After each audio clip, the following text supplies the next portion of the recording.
Everyone, good evening to all. तो कैसे हैं हमारे प्यारे बच्चे। तो गाइस, आज हम लोग रिवीजन करने वाले हैं हमारे आसपास के पदार्थ। आपके साइंस का यानी कि विज्ञान की किताब का सबसे पहला अध्याय है, जिसको हम रसायन विज्ञान के अंतर्गत पढ़ते हैं, है ना। आपको पता भी होगा और बहुत सारे बच्चों को नहीं पता है, तो आपको बता देती हूँ कि पूरे विज्ञान को हम लोग 3 भाग में पढ़ते हैं। एक भाग आपको पूजा मैम पढ़ा रही है, जिसको हम बोलते हैं बायोलॉजी, जिसमें हम जीव जगत के बारे में पढ़ते हैं। दूसरा हिस्सा है आपका भौतिकी। तो भौतिक विज्ञान आपके आसपास होने वाली घटनाओं के ऊपर अध्ययन किया जाता है कि ये चीजें कैसे हो रही है। और थर्ड नंबर पे हम पढ़ते हैं कि हमारे आसपास के पदार्थ कैसे बने हैं और ये कैसे सब कुछ फॉर्म होता है। तो यहाँ पे रसायन विज्ञान को हम लोग पढ़ते हैं, ठीक है। तो ये 3 शाखाएं आपको पढ़नी है और हम पढ़ रहे हैं रसायन विज्ञान। सो आई होप कि सभी बच्चे लोग समझ रहे होंगे कि मैं क्या बोल रही हूँ। चलो शुरू करते हैं हम लोग सबसे पहले टॉपिक से। बच्चों, हम लोग चैप्टर नंबर 1 में समझने वाले हैं क्या क्या। मैं आपको एक एक करके बता देती हूँ, क्योंकि कोई कंफ्यूजन नहीं रहेगा तो वो बेस्ट रहेगा। सबसे पहली चीज जो हमको समझना है इस चैप्टर में, और वो है हमारे आसपास पाए जाने वाले पदार्थ का गहन अध्ययन। याद रखना, हम बात कर रहे हैं गहन अध्ययन की। इसका मतलब है कि हम होने वाली जो भी चीजें अपने पास में जो रखी हुई चीजें हैं, जो वस्तुएं हैं, उनके बारे में डिटेल में जानेंगे। कैसे, क्या, क्यों, सब कुछ समझेंगे, ठीक है। चलिए शुरू करते हैं। आइए, तो जो टॉपिक हमको चैप्टर में कवर अप करने हैं वो है सबसे पहला पदार्थ को समझे। यार, ये जो पदार्थ को समझे यानी इसका मतलब है कि हमारे आसपास पदार्थ पाया जाता है। ये क्या है पदार्थ, सबसे पहले तो ये जानेंगे। सबसे पहला काम है हमारे पास में जानना कि पदार्थ क्या है, क्योंकि यही से हमारा केमिस्ट्री का सबसे पहला टॉपिक चालू हो रहा है। दूसरी चीज, पदार्थ के गुण जानने अपन को कि कैसे कैसे गुण होते हैं, कैसे आपके आसपास की चीजें बनी हुई हैं, कैसे आप बन गए हो, मैं बन गई हूं ना। तो ये चीजें बिल्कुल बेसिक पे हम लोग समझने वाले। फिर जानना है हमको पदार्थ की अवस्थाएं। बेसिकली ये बताता है कि पदार्थ जो आपके आसपास चीजें आप देख रहे हो वो किन किन रूपों में पाया जाता है ना। तो इसे हम बोलते हैं अवस्था। फिर जो हमको नेक्स्ट चीज समझनी है वो है पदार्थ की अवस्था परिवर्तन कैसे होती है। लास्ट में वाष्पीकरण। तो वाष्पीकरण को प्रभावित करने वाले कारक तक तो आप लोगों को क्लियर हो जाएगा सब कुछ, ठीक है। चलो, तो 1 बाय 1 हम लोग स्टार्ट करते हैं। सबसे पहला टॉपिक जो है आप सभी का वो है पदार्थ। तो बेसिकली पदार्थ है तो है क्या, क्वेश्चन तो यही बनता है। पदार्थ आपके आसपास पाए जाने वाली वो हर एक वस्तु जिसमें आप प्राप्त करोगे कि यार इसमें ना एक क्वालिटी है जगह घेरने की, वो पदार्थ है। क्वेश्चन तो यही है कि पदार्थ क्या है। तो आप अपने आसपास थोड़ा सा नजर घुमाइए, सभी लोग, है ना। नजर घुमाइए और देखिए कि क्या आपके आसपास कुछ वस्तुएं रखी हुई है, क्या आपके आसपास हवा है, क्या आप सभी के आसपास कुछ सामान रखा हुआ है, क्या पानी है, क्या कुछ और चीजें हैं। तो ये सभी चीजें कहलाती है पदार्थ। बेसिकली पदार्थ क्या है, जो आप आपके आसपास देख रहे हो वही सब पदार्थ है। तो आपको पदार्थ को डिटेल में जानना है, तो कैसे जानोगे, अब इसको अपन देखते हैं। तो वास्तव में पदार्थ की परिभाषा क्या लिखोगे, है ना। अब क्वेश्चन तो यही है कि पदार्थ की परिभाषा क्या है। परिभाषा बहुत ही सिंपल है और वो है पदार्थ उसे कहा जाता है जो स्थान घेरेगा, साथ ही में इसमें द्रव्यमान होता है। अब बहुत सारे बच्चे लोग द्रव्यमान से वाकिफ नहीं है। लेट मी एक्सप्लेन द्रव्यमान क्या होता है। पदार्थ के अंदर द्रव्यमान है, इसका मतलब बेटा हर पदार्थ का अपना एक खुद का द्रव्यमान है। इसको ना एक एग्जाम्पल से समझने की कोशिश करते हैं। द्रव्यमान किसी भी पदार्थ की एक वो भौतिक राशि है जिसको अपन किलोग्राम में मापते हैं, है ना। किलोग्राम्स में मापते हैं अपन, किलोग्राम्स, ग्राम्स में। इसको समझने के लिए मैं ना आपको एक छोटा सा एग्जाम्पल देती हूँ।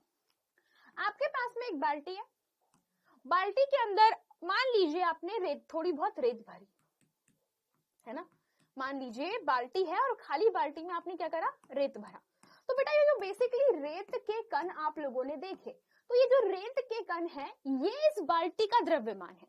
यानी कि आपने इस बाल्टी में जितना पदार्थ भरा हुआ है या पदार्थ की जो भी मात्रा है वह उसका द्रव्यमान कहलाता है। तो बेसिकली द्रव्यमान क्या है, पदार्थ की मात्रा, कि उसके अंदर कितना पदार्थ भरा हुआ है ना। तो यही हमारा द्रव्यमान कहलाता है। अगर मैंने बाल्टी में रेत कम भरी है तो इसका द्रव्यमान कम होगा, और अगर मैंने बाल्टी में ढेर सारी रेत भर दी है, देखो यहाँ पे मैंने ढेर सारी रेत भर दी है, बिल्कुल बाल्टी जो है अपनी जो बकेट है उसको बिल्कुल फिल अप कर दिया है, मुंह तक के भर दिया इसको, बिल्कुल, है ना, इसको बिल्कुल अपन ने मुंह तक भर दिया, देखो यहाँ पे पूरा का पूरा मैंने भर दिया, तो ये क्या कहलाएगा, इससे कहा जाएगा कि इसका द्रव्यमान बहुत ज्यादा है, और जो पहले था आधा था वो क्या कहलाएगा कि द्रव्यमान कम है। तो जितना ज्यादा पदार्थ उतना ज्यादा द्रव्यमान, जितनी ज्यादा पदार्थ की मात्रा उतना ज्यादा द्रव्यमान। तो इसे हम लोग कह सकते हैं कि हर पदार्थ के अंदर द्रव्यमान पाया जाता है प्लस, और उसके पास में क्षमता है जगह घेरने की। जैसे कि आप लोग अपने घर में जगह घेरते हो, है ना, आपको सोने के लिए बिस्तर लगता है तो उसमें आपकी जगह घिर जाती है, कोई सामान है, हवा है, पानी है, सबको अपनी अपनी जगह लगती है, यानी कि हर किसी का आयतन होता है। तो इसे हम क्या कहते हैं, इसे हम कहते हैं हमारा पदार्थ। क्लियर ये बात? सो पदार्थ उसे कहा जाता है जो कि स्थान घेर पाता है, साथ ही में इसके अंदर द्रव्यमान होता है।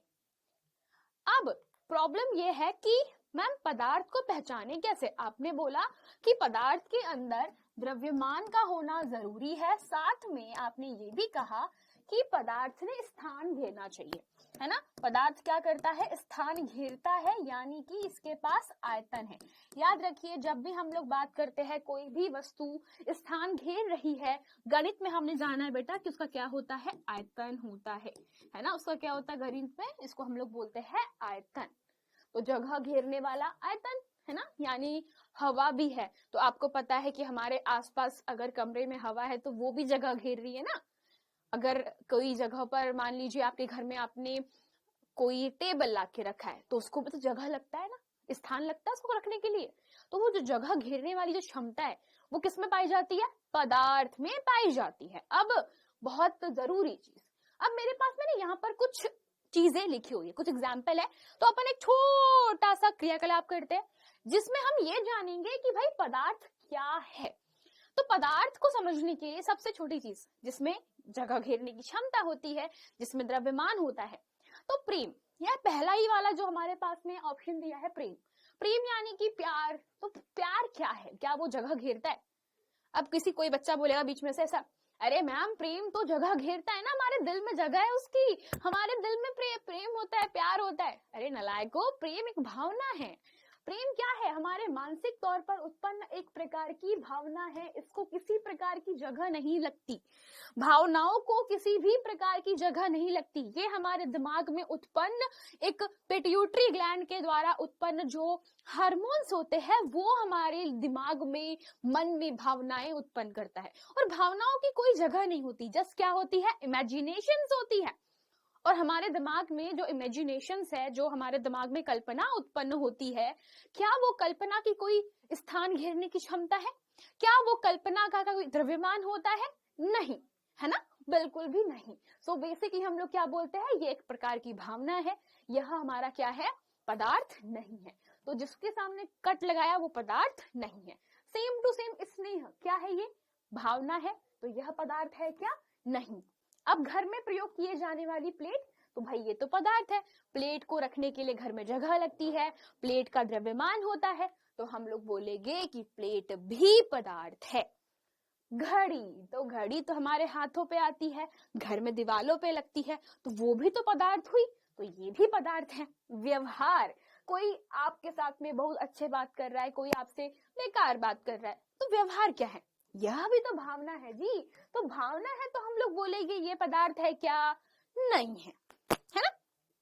चॉकलेट हम खाते हैं, हमारा पेट भर जाता है चॉकलेट खाने से, है ना, फ्रिज में रखने के लिए जगह लगती है, दुकान वाले भैया भी उसको रखते हैं, चॉकलेट का भार होता है, तो हम लोग क्या बोलेंगे, यह भी पदार्थ है। और आइसक्रीम भी सेम टू सेम। यानी कि हमने क्या देखा कि कोई भी प्रेम, स्नेह, भावना, व्यवहार, यानी कि ये तीनों की तीनों ही पदार्थ नहीं होता, इनके अतिरिक्त कुछ ऊर्जा। बेटा अगर आप लोग सोच रहे होगे मैम प्रकाश भी पदार्थ है ना, कोई बच्चा अगर दिमाग में ये डाल रहा होगा कि मैम प्रकाश भी पदार्थ है, तो ऊर्जा बेटा जनरली हम उसको पदार्थ नहीं मानते, है ना। हम ऊर्जा को, प्रकाश मतलब बेसिकली ऊर्जा को भी हम कभी पदार्थ नहीं मानते, ठीक है। बस आपको ये चीजें याद रखनी है। ऊर्जा कोई भी हो सकती है, ध्वनि ऊर्जा, प्रकाश ऊर्जा, है ना, गतिज ऊर्जा, स्थितिज ऊर्जा। तो ऊर्जा भी एक भौतिक राशि है, पर याद रखिएगा कि यह पदार्थ नहीं है। अब बात करते हैं पदार्थ की भौतिक प्रकृति। इसका मतलब क्या है कि आपके आसपास पाया जाने वाला पदार्थ किन किन रूपों में होता है। तो बच्चों, वैज्ञानिक हमारे पास में जो है उन्होंने 4 प्रकार के, बेसिकली अब तक तो 5 हो चुके हैं, पर मैं बता रही हूँ आपको 4 प्रकार के पदार्थ बताए गए हैं। तो पदार्थ की भौतिक प्रकृति बच्चा किस प्रकार की होती है? 3 प्रकार से हो सकती है। मतलब बेसिकली पदार्थ कैसा है, क्वेश्चन हमारे पास में यह है कि पदार्थ कैसा है, पदार्थ कैसा है, पदार्थ कैसे बना है, क्वेश्चन तो यही है हमारे पास में, पदार्थ कैसा बना है, पदार्थ कैसे दिखता है ना। तो यह कुछ क्वेश्चंस है जो कि हमें समझने हैं कि पदार्थ बेसिकली किस प्रकार की भौतिक प्रकृति रखता है। तो चलिए हम पदार्थ के कैसे है, क्यों है, काय को है और कैसा दिखाई पड़ता है, इन सभी पर से थोड़ा सा पर्दा हटाते हैं। अब आप अपने आसपास पाए जाने वाली कोई भी एक वस्तु को ध्यान से उठा के देखिए। आप देखोगे कि पदार्थ को सच में जगह लगती है, द्रव्यमान है, आयतन है, चलो समझ गए। लेकिन बेसिकली ये पदार्थ बना कैसे? कैसे किताब बन गई, कैसे आप बन गए, कैसे मैं बन गई, कैसे ये दुनिया बन रही है? तो इसका जवाब क्या है? तो इसका जवाब है आपका कि पदार्थ कणों से मिलकर बना हुआ है। इसे हम लोग कहते हैं पदार्थ की भौतिक प्रकृति। यानी कि पदार्थ बहुत छोटे छोटे कणों से मिलकर बना हुआ है। यानी कि अगर आपके आसपास किताब, कॉपी, पेन, कलम कुछ भी रखा हुआ है बेटा, हर एक चीज यानी कि हवा, पानी, मनुष्य, सब कुछ कणों से मिलकर बना हुआ है। कण वो भी बेटा ऐसे छोटे छोटे कण आपस में कैसे जुड़ करके क्या बनाते हैं? पदार्थ का निर्माण करते हैं। चाहे वो कोई भी पदार्थ हो, उसमें ढेर सारे सूक्ष्मतम कण पाए जाते हैं। और कहीं ना कहीं बेटा ये जो कण आप लोग देख रहे हो, ये कण को आप चैप्टर नंबर 3 में पढ़ोगे। तो ये जो छोटे छोटे कण आप देख रहे हो पदार्थ के, तो ये क्या कहलाता है? कणों से मिलकर बना हुआ है। तो पदार्थ बहुत सूक्ष्मतम छोटे छोटे कणों से मिलकर बना हुआ है। जैसे कि रेत के छोटे छोटे कण होते हैं, तो ये ऐसे छोटे छोटे कण बहुत सारे मिल करके बने हुए हैं। और आप लोगों को बताऊं मैं, अब आप सोचोगे मैम ये कण कितने बड़े है ना। अब अगर ये कणों से मिलकर बना है तो मैम हमको तो दिखाई नहीं पड़ता, मैं अपने हाथ को देख रही हूँ मैडम, मैं तो माइक्रोस्कोप भी लगा दूंगी ना, तब भी मेरे को मेरे हाथ के छोटे छोटे कण दिखाई नहीं पड़ेंगे, क्योंकि ये कण अति सूक्ष्म होते। अति सूक्ष्म मतलब ये इतने छोटे हैं कि कोई माइक्रोस्कोप भी नहीं देख सकता, कोई माइक्रोस्कोप नहीं देख सकता, इतना छोटा होता है ये कण। तो वैज्ञानिकों ने फिर पता लगाया, बहुत पता लगाया, और पता चला कि ये कण अत्यंत सूक्ष्म होते हैं। ये इतने सूक्ष्म है कि आप अपनी छोटी छोटी आंखों से तो देख ही नहीं सकते, ना ही आप अपनी आंखों से देख सकते हो, ना ही माइक्रोस्कोप से देख सकते हो। तो फिर आपको कैसे पता चला मैडम? तो पदार्थ का साइज एंगस्ट्रॉम में होता है, यानी कि 10⁻⁻10 मीटर की साइज का पदार्थ होता है बेटा। और ये बहुत छोटा है, ये 1 मीटर का बेटा लगभग खरबवा हिस्सा होगा, 10 खरबवा हिस्सा है। यानी 1 मीटर स्केल, जैसे मान लो ये मेरा हाथ जो है ना, इतना इतना, हाँ इतना बड़ा होगा मेरे ख्याल से, 1 मीटर इतना बड़ा होता है। तो 1 मीटर स्केल को जब आप बहुत छोटे छोटे छोटे टुकड़ों में डाल देते हो, और वो टुकड़े कर करके आपके पास में जब 1 खरबवा हिस्सा, मतलब सोच रहे हो कि इतनी सी स्केल है, इसके हमको 1 खरब हिस्से करने हैं, तब बच्चा जा करके एक पदार्थ का, कण का साइज प्राप्त होता है, समझे? तो यह कहलाता है हमारा पदार्थ। सबको क्लियर ये बात यहाँ तक के? जल्दी बताओ, है ना। फिर अब बात आती है पदार्थ के भौतिक गुण। भौतिक गुण का मतलब क्या होता है हमारे पास में? भौतिक गुण का मतलब जो हमको दिखाई पड़ता है। भौतिक गुण यानी कि जो हमने ऊपर से देखा, समझा, थोड़ा बहुत देखा, है ना, इसे हम लोग क्या बोलते हैं? भौतिक गुण बोलते हैं। जैसे अगर मैंने आपसे मान लो कोई खुशबू नाम की लड़की है, उसके बारे में पूछा, तो आप क्या बोलोगे? मैम खुशबू तो बहुत होशियार है, मैम उसके फैमिली में ना उसके पापा, मम्मी और बड़े भैया है, मैम खुशबू की हैंडराइटिंग बड़ी अच्छी है, मैम खुशबू ना वो वाले रास्ते से घर जाती है ना। हाँ, तो ये क्या है, इसे हम बोलते हैं नॉर्मल जानकारी, भौतिक गुण। लेकिन खुशबू अंदर से कैसी है आपको पता है क्या? नहीं पता। तो बेसिकली जो हमें दिखाई पड़ता है, जो हमने समझा है, उसे हम लोग क्या बोलते हैं? भौतिक गुण बोलते हैं। तो सबसे पहला भौतिक गुण हमको जो जानना है पदार्थ का, वो यह है कि पदार्थ के कणों के मध्य रिक्त स्थान होता है। हमने सबसे पहले जाना कि पदार्थ ढेर सारे छोटे छोटे कणों से मिलकर बना है, परंतु क्या आप जानते हो कि इन पदार्थों के मध्य रिक्त स्थान भी होता है? और आपको जानकर बड़ी हैरानी होगी, ये रिक्त स्थान बहुत ज्यादा है बच्चों। हाँ जी, ये पदार्थ, किसी भी पदार्थ के लिए रिक्त स्थान इतना ज्यादा है कि क्वांटम थ्योरी एक बहुत फेमस थ्योरी है, जिसमें आपको इंफॉर्मेशन के लिए बता रही हूँ कि कितना रिक्त स्थान पाया जाता है। ये इतना ज्यादा रिक्त स्थान है बेटा, ऐसा कहा जाता है वैज्ञानिकों के माध्यम से कि अगर हम पदार्थ के कणों के मध्य के रिक्त स्थान को हटा दे तो पूरे मनुष्य, सोचिए, सुनिए सब लोग, पूरे मनुष्य एक छोटी सी चीनी का जो दाना होता है ना, शक्कर का दाना है ना, तो पूरे मनुष्य, कितने मनुष्य अपन सब लोग, अपन है पूरे 7.7 बिलियन पॉपुलेशन, यानी कि हम लोग बेटा लगभग 700 करोड़ के आसपास है, 700 करोड़ के आसपास अपनी पॉपुलेशन है। अब सोच लो, है ना, 700 करोड़ कितना होता है बेटा? 700 करोड़ जनसंख्या एक छोटे से चीनी के दाने के अंदर आ सकता है। इतना ज्यादा रिक्त स्थान है हम सब में, है ना, और इसी रिक्त स्थान के कारण ही हम एक दूसरे से अलग भी है। सो बेसिकली पदार्थ के कणों के बीच में रिक्त स्थान होता है, यानी कि अगर आप लोग देखो, जैसे मान लीजिए हमारे पास में एक छोटा सा एक्सपेरिमेंट करते हैं बच्चा, अगर आप जब भी नमक और पानी को आपस में मिलाते हो, या आप सभी लोगों ने पानी के अंदर पोटेशियम परमैंगनेट डाला, पोटेशियम परमैंगनेट जो है एक प्रकार का केमिकल है, और ये पोटेशियम परमैंगनेट बेसिकली गुलाबी रंग का, मतलब गुलाबी नहीं इसको बोल सकते हो आप, कि डार्क बैंगनी कलर का होता है। ये बहुत गहरा बैंगनी कलर का होता है, गहरा बैंगनी कलर का होता है ना।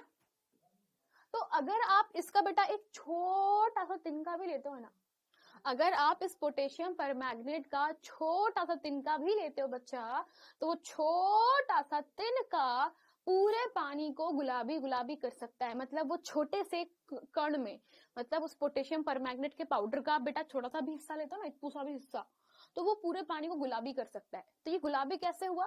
पोटेशियम परमैंगनेट भी कणों से मिलकर बना हुआ है। यानी कि अगर मैं इतना सा टुकड़ा, बिल्कुल एकदम बिल्कुल सुई के जो नोक होती है ना, जो सुई की नोक होती है, उतना भी अगर मैं इसको पोटेशियम परमैंगनेट का टुकड़ा डाल करके पानी में डालूं, तो बेटा वो छोटे से सुई की जो कोण सिरे है, उसके टुकड़े में इतने परमाणु हैं कि वो परमाणु के कण पानी में फैल जाते हैं और पानी को गुलाबी कर देते हैं। तो बेटा इतना ज्यादा छोटा होता है परमाणु का साइज, और वहां से मतलब हमारे पदार्थ के कणों का साइज, और वहीं से पता चला कि जब हम नमक जैसे पदार्थ को पानी के अंदर घोलते हैं, तो पानी के अंदर जो नमक है वो कैसे मिलता है बेटा? जैसे मान लो ये पानी के कण है, तो पानी के कणों में क्या पाया जाता है? रिक्त स्थान पाया जाता है, गैप पाया जाता है। तो वहां पे जो नमक के कण है उस रिक्त स्थानों में भर जाते हैं, और इस प्रकार से नमक हम अपने आप आपको पानी में घुला हुआ मिलेगा, और यही हमारा क्या कहलाता है? पदार्थ के कणों के मध्य रिक्त स्थान को सिद्ध करता है। और आप देखना बेटा, इसका सबसे अच्छी चीज है, आप देखोगे कि लेवल कभी ऊपर नहीं पड़ता। यानी इसका मतलब ये है, मान लीजिए आपने एक गिलास में एक लाल रंग का मार्क कर लिया, आपने क्या करा, एक गिलास लिया और आप सभी लोगों ने गिलास में एक लाल रंग का मार्क ले लिया, ऐसे यहाँ पे मार्क कर दिया, आपने पानी भर दिया उसमें, है ना। आपने क्या करा, आप सभी लोगों ने इसमें पानी भर दिया। तो मान लो कि आपने यहाँ तक के पानी भरा हुआ ऐसे, और पानी भरने के बाद बच्चों एक बहुत इंपॉर्टेंट चीज, मैंने बोला कि आपको क्या करना है, इसमें 2 चम्मच नमक मिलाना है। तो चलो मानो हमने 2 चम्मच नमक लिया, तो इसमें 2 चम्मच नमक है ना। तो जब आपने नमक को डाला तो बेटा नमक जो है ना वो पानी के अंदर उपस्थित रिक्त स्थान में भर जाता है। इसीलिए आपको बता देती हूँ कि नमक का जो घुला हुआ पानी होता है वह काफी ज्यादा बच्चा देखना कि आप लेवल इसका कभी ऊपर नहीं जाएगा, क्योंकि ये 2 चम्मच नमक है वो पानी में हर एक जगह जहां पर रिक्त स्थान था वहां घुस जाता है। तो ये जो रेड वाला जो मार्क है ना, कभी देखना उसके ऊपर पानी नहीं जाएगा, वरना उसकी जगह आप पत्थर डाल के देखो, पत्थर डालोगे ना तो पानी ऊपर जाता है, पत्थर डालने पर पानी ऊपर की ओर आ जाता है, लेकिन नमक डालने पे नहीं। क्यों? क्योंकि नमक के कण और जो पानी के कण है उनके दोनों के मध्य में रिक्त स्थान पाया जाता है, तो अपने पानी के अंदर ना जगह बना लेता है वो। सो बेसिकली वो कभी भी लेवल को ऊपर नहीं करेगा। तो यहां से हमें पता चलता है कि पदार्थ के कणों में रिक्त स्थान होता है। दूसरा इंपॉर्टेंट पॉइंट जो है वो है कि पदार्थ के कण निरंतर गतिशील होते हैं। इसका मतलब क्या है? इसका मतलब बहुत सिंपल सा है बच्चा कि पदार्थ के जो कण आप लोग देख रहे हो, चाहे वो आपकी कुर्सी आपको दिखाई पड़ रही है, मान लो ये आपकी कुर्सी है ना, ये आपके घर में आप लोग जो कुर्सी पे बैठे हो ना, ये कुर्सी है वो, तो आपको लग रहा होगा कि आपकी कुर्सी तो बड़ी स्थिर है ना, स्टेबल है।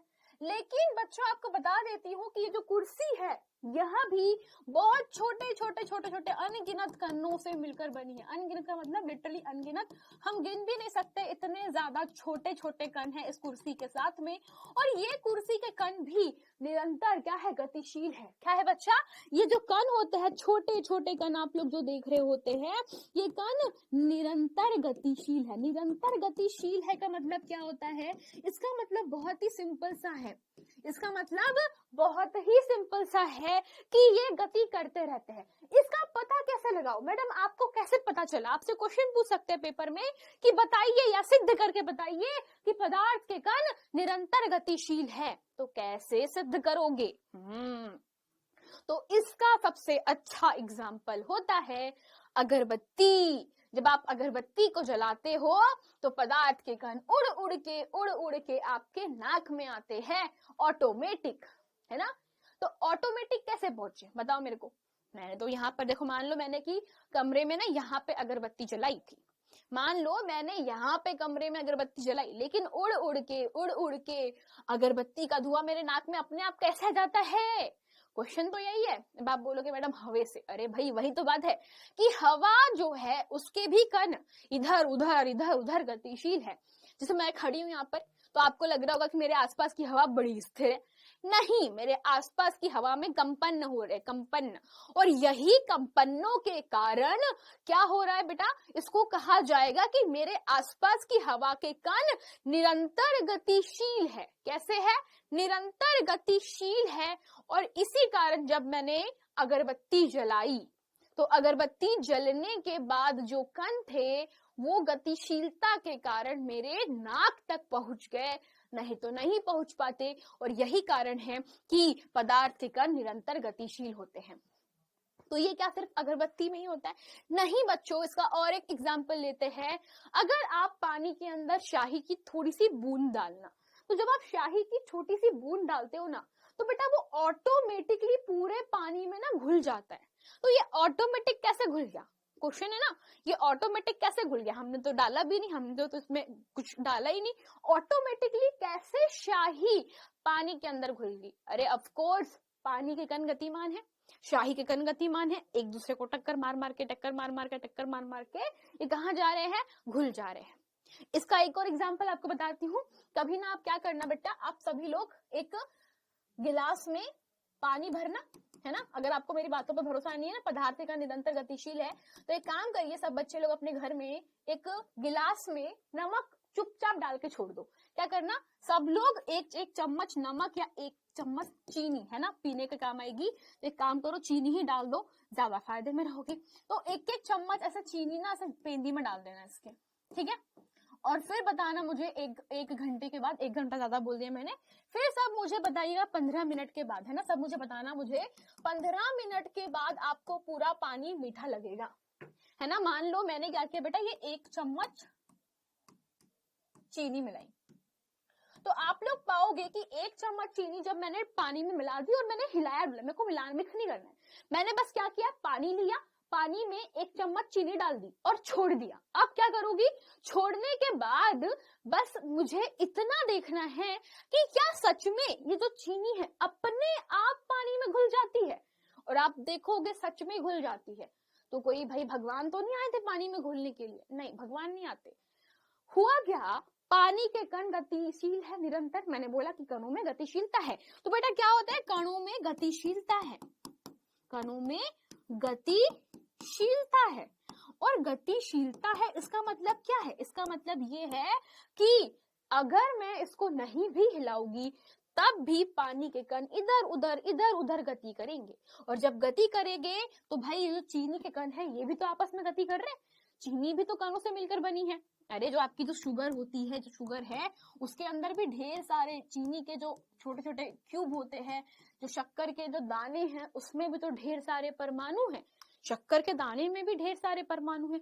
तो ये परमाणु निरंतर गतिशील होते हैं, और इसीलिए हम लोग क्या कहते हैं इसको कि हमारे पास में ये बेसिकली एक प्रकार के क्या है, गतिशीलता है। तो हम लोग क्या बोलेंगे इसको, हम लोग यह कहेंगे कि यह एक प्रकार का क्या है बच्चा, ऑटोमेटिकली पानी में मिल जा रहा है। तो हम लोग क्या कहते हैं इसको कि कणों में गतिशीलता है।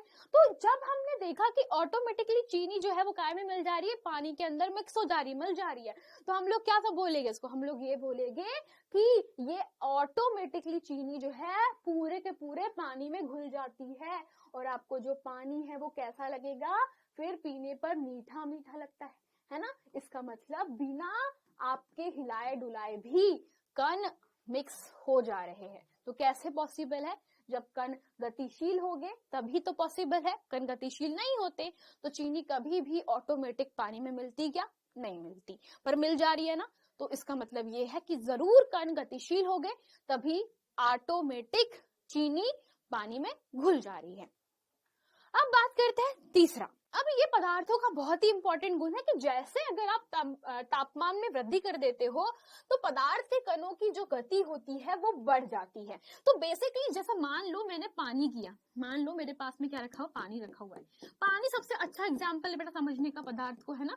पदार्थ को समझने के लिए पानी से बेटर एग्जाम्पल कोई हो ही नहीं सकता, तो हम लोग पानी से ही सबसे चीजें जान रहे हैं। तो जैसे आप लोगों ने देखा होगा कि हमारे पास में जब हम पानी को गर्म करते हैं, मान लो पानी है और पानी को आप लोगों ने क्या करा, पानी को आप लोगों ने गर्म किया, तो गर्म करते टाइम आप लोग क्या करते हो, उसको पानी को गर्म करते टाइम आप सभी के सभी पानी को देखना, एक टाइम के बाद पानी जो है वो उबलने लगता है, और पानी के कण बहुत ज्यादा तेजी से उबलते हैं, गर्म होते हैं, बुलबुलाते हैं, और फिर यहाँ पे जल्दी जल्दी जल्दी जल्दी जल्दी भाप बनती है। तो कैसे पॉसिबल है ये, क्योंकि हमने क्या किया, हमने पानी को गर्म किया, यानी कि हमने क्या किया, ताप बढ़ा दिया। जब हम पानी को गर्म कर रहे हैं मतलब कि ताप बढ़ा रहे हैं, यानी कि हम क्या कर रहे हैं, हम उष्मा देते हैं। तो उष्मा देते हैं तो हमारे जो पानी के जो कण है तो वो क्या हो जाते हैं, बहुत निरंतर गतिशील होते हैं, और गतिशील हो के वो क्या बन जाते हैं, उड़ जाते हैं। तो बेसिकली यहाँ से क्या सीखा आप लोगों ने कि तापमान में वृद्धि करने पर कणों की गतिज ऊर्जा बढ़ जाती है, अतः कण तेजी से गति करते हैं। तो इसको समझने के लिए सबसे अच्छा एग्जाम्पल, घर में रखा ठंडा खाना खुशबू नहीं देता, खुशबू देता है क्या, बताओ मुझे, खुशबू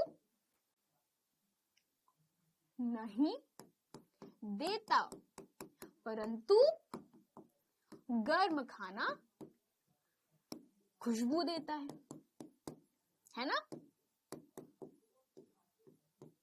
क्यों भाई, ऐसा क्यों, क्वेश्चन है, बताइए मुझे, क्यों ऐसा क्यों।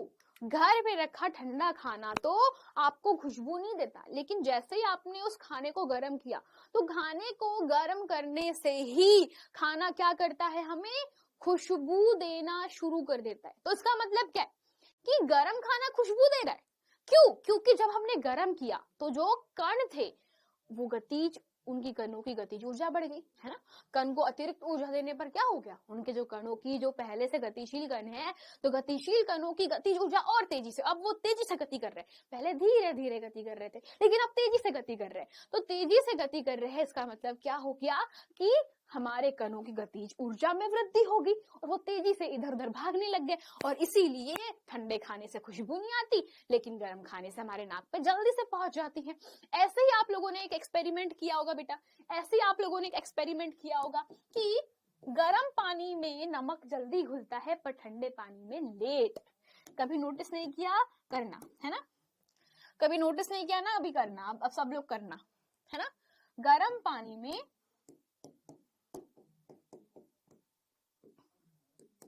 नमक या चीनी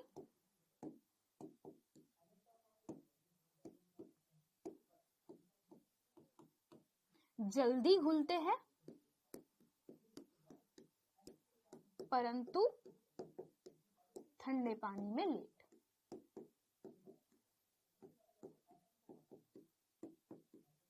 ओके, तो इससे हम लोगों ने क्या सीखा कि हमारे पास में तापमान वृद्धि करने पर जो कणों की गतिज ऊर्जा होती है वो भी बढ़ जाती है। अब साथ में आपको ने एक स्पेशल टर्म पढ़ना है, वो है हमारे पास में विसरण। विसरण का मतलब होता है फैलना। बेसिकली इसका मतलब क्या होता है बेटा? इसका मतलब होता है ऑटोमेटिकली फैलना। तो दो पदार्थों का आपस में स्वतः मिश्रण ही गर्म करने पर मिश्रण तेज हो जाता है। तो बेसिकली हम लोग क्या बोल सकते हैं बच्चा कि जब दो पदार्थ को आपने डाला, जैसे मान लीजिए आप लोगों ने क्या करा, आप सभी लोगों ने चीनी को पानी में डाला, चीनी को आपने पानी में डाला, तो आपने देखा कि पानी में ना ऑटोमेटिकली चीनी घुल जा रही है। आप सब लोगों ने क्या देखा कि चीनी ऑटोमेटिकली पानी में घुल जा रही है। सेम टू सेम आप लोगों ने क्या देखा कि जब हम लोग अगरबत्ती को रखते हैं ना, हम लोगों ने क्या देखा कि जो अगरबत्ती जलाते हैं, तो अगरबत्ती जलाने पर ऑटोमेटिकली धुआं पूरे कमरे में फैल जाता है ना, कमरे में फैल जाता है। तो क्या हुआ कि जो धुआं है बेटा बेसिकली वो क्या है, गैस के अणुओं के मध्य फैल जाता है। तो क्या हो गया, ये स्वतः फैल जा रहा है, स्वतः किसी चीज में मिल जा रहा है, तो इसे हम लोग क्या बोलते हैं, विसरण कहलाता है। क्या कहलाता है बेटा? इसे हम लोग विसरण कहते हैं। और गर्म करने पर विसरण तेजी से होता है। ठीक है, सिंपल चीज है, ये इंपॉर्टेंट टर्म था इसलिए बता दिया। जैसे कि आप लोग खाना गर्म करते हो तो खाने की जो खुशबू कैसे पूरे घर में फैल जाती है। मम्मी या पापा ने किसी ने परफ्यूम लगाया तो परफ्यूम की खुशबू को आप सूंघते हुए कैसे सब पहुंच जाते हो। तो क्योंकि हमारे पदार्थ के कण पहले से ही गति करते हैं और पूरे वायु में फैल जाते हैं। तो वायु के कणों के अंदर पदार्थ के कण फैल जाते हैं, इसे ही हम क्या बोलते हैं, वायु में विसरण। अब सुन लीजिए, पदार्थ के कण निरंतर गतिशील होते हैं, अर्थात उनमें गतिज ऊर्जा है। तापमान बढ़ने से कणों की गति तेज हो जाती है। जब भी आप किसी चीज को गर्म करते हैं तो ऊर्जा अतिरिक्त ग्रहण करके वो तेजी से गति करने लगते हैं। इसीलिए हम कह सकते हैं कि तापमान बढ़ने से कणों की गतिज ऊर्जा भी बढ़ जाती है। ओके, ठीक है। अब बात करते हैं पदार्थ के कणों के मध्य एक प्रकार का आकर्षण बल लगता है। अब इसको कैसे प्रूफ करेंगे? यानी बच्चा आप लोगों ने देखा, हमने क्या समझा, हमने समझा कि पदार्थ जो है वो बहुत सारे छोटे छोटे ऐसे कणों से मिलकर बना है। हम लोगों ने ये जाना कि कणों के मध्य में क्या पाया जाता है, रिक्त स्थान पाया जाता है। हमने ये भी समझा कि पदार्थ के कण अपनी ही जगह पर क्या कर रहे हैं, निरंतर गति कर रहे हैं, अपनी ही जगह पर गतिशील है वो। और हमने ये भी समझा कि तापमान बढ़ाने पर इनकी गतिज ऊर्जा बढ़ जाती है। पर सबसे इंपॉर्टेंट चीज, कैसे ये कण गतिज ऊर्जा होने के बावजूद आपस में बंधे हुए हैं, आप लोगों ने नोटिस नहीं किया? करो ना, देखो, जैसे आप लोगों ने देखा कि जो लकड़ी का टेबल है, वो लकड़ी का टेबल अगर गतिज ऊर्जा है कणों में, तो ये टेबल कहीं उड़ क्यों नहीं जाता, है ना। अगर आपके पास में पानी रखा हुआ है ना, तो पानी की जब हम धार काटते हैं तो पानी कट क्यों नहीं जाता? जब हम रबर बैंड को खींचते हैं, सब लोग सबसे अच्छा एग्जांपल है ये, जब हम लोग रबर बैंड को खींचते हैं तो खींचने के बाद वो पूरा पूरा खींच क्यों नहीं जाता, लेकिन वो तो फैलकर वापस अपनी जगह पर आ जाता है। ऐसा ही होता है ना कि जब भी हम रबर को खींचते हैं तो खींचने के बाद वो वापस अपनी जगह पर क्यों आ जाता है? क्योंकि पदार्थ के कणों में लगता है आकर्षण बल। जब हमने रबर को खींचा तो पदार्थ के कण दूर दूर दूर दूर आ जाते हैं, पर जैसे ही हमने हमारा बल छोड़ दिया तो हमारे द्वारा आरोपित बल उस रबर पे छूट गया, जिससे अब पदार्थ के कणों के मध्य लगने वाला आकर्षण बल पदार्थ के कणों को पास पास में खींच लेता है। सेम कारण है कि हर एक वस्तु में अलग अलग आकर्षण बल लगता है ना। हम लोग जानेंगे कि अलग अलग आकर्षण बल का मतलब क्या है। इसका मतलब है जैसे कि रबर में लगने वाला आकर्षण बल अलग होता है, टेबल कुर्सी में लगने वाला आकर्षण बल अलग होता है, लोहे वोहे में लगने वाला आकर्षण बल अलग अलग होता है। तो ये बेसिकली डिपेंड करता है डिफरेंट डिफरेंट टाइप पर। तो अब आप लोगों को बता देती हूँ कि पदार्थ के कणों के मध्य में लगने वाला जो आकर्षण बल होता है वही एक दूसरे के साथ में पूरे पदार्थ को जोड़े रखता है। क्या बोला मैंने? पदार्थ के कणों के मध्य में एक प्रकार का आकर्षण बल लगता है, या बेटा कई जगह इसको हम बोलते हैं अंतराण्विक।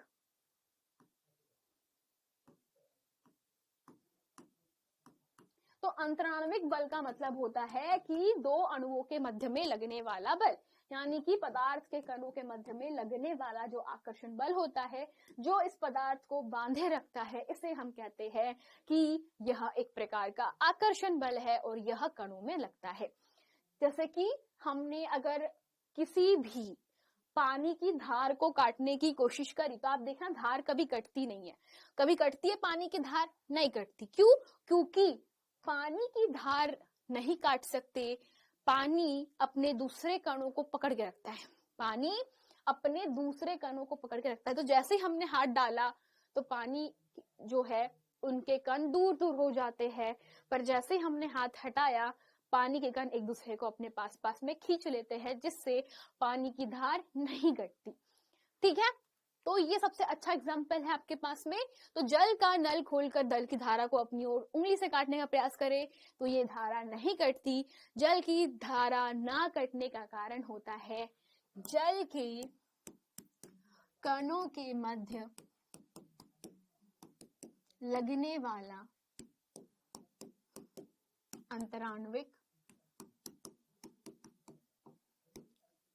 बल, अंतराण्विक आकर्षण बल। क्लियर? अब सबसे इंपॉर्टेंट चीज, अब हमको जानना है पदार्थ की अवस्थाओं के बारे में। तो बेसिकली हम लोगों ने क्या निष्कर्ष निकाला? हम लोगों ने ये निष्कर्ष निकाला सबसे पहला, पदार्थ कणों से मिलकर बना है। किससे मिलकर बना है बेटा? तो पदार्थ कणों से मिलकर बना है। लिख लेना, कंप्लीट करना सेंटेंस। दूसरा, पदार्थ के कणों के मध्य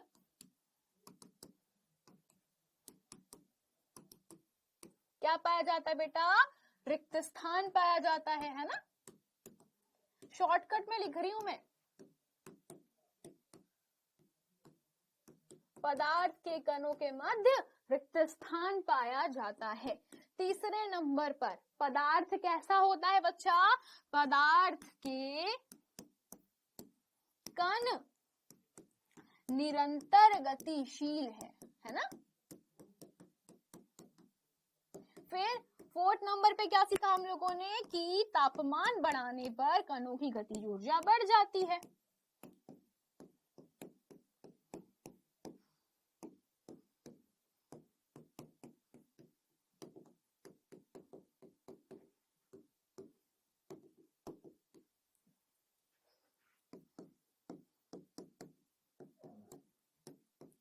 और फिर हम लोगों ने क्या जाना? हम लोगों ने जाना पदार्थ के कणों के मध्य आकर्षण बल लगता है।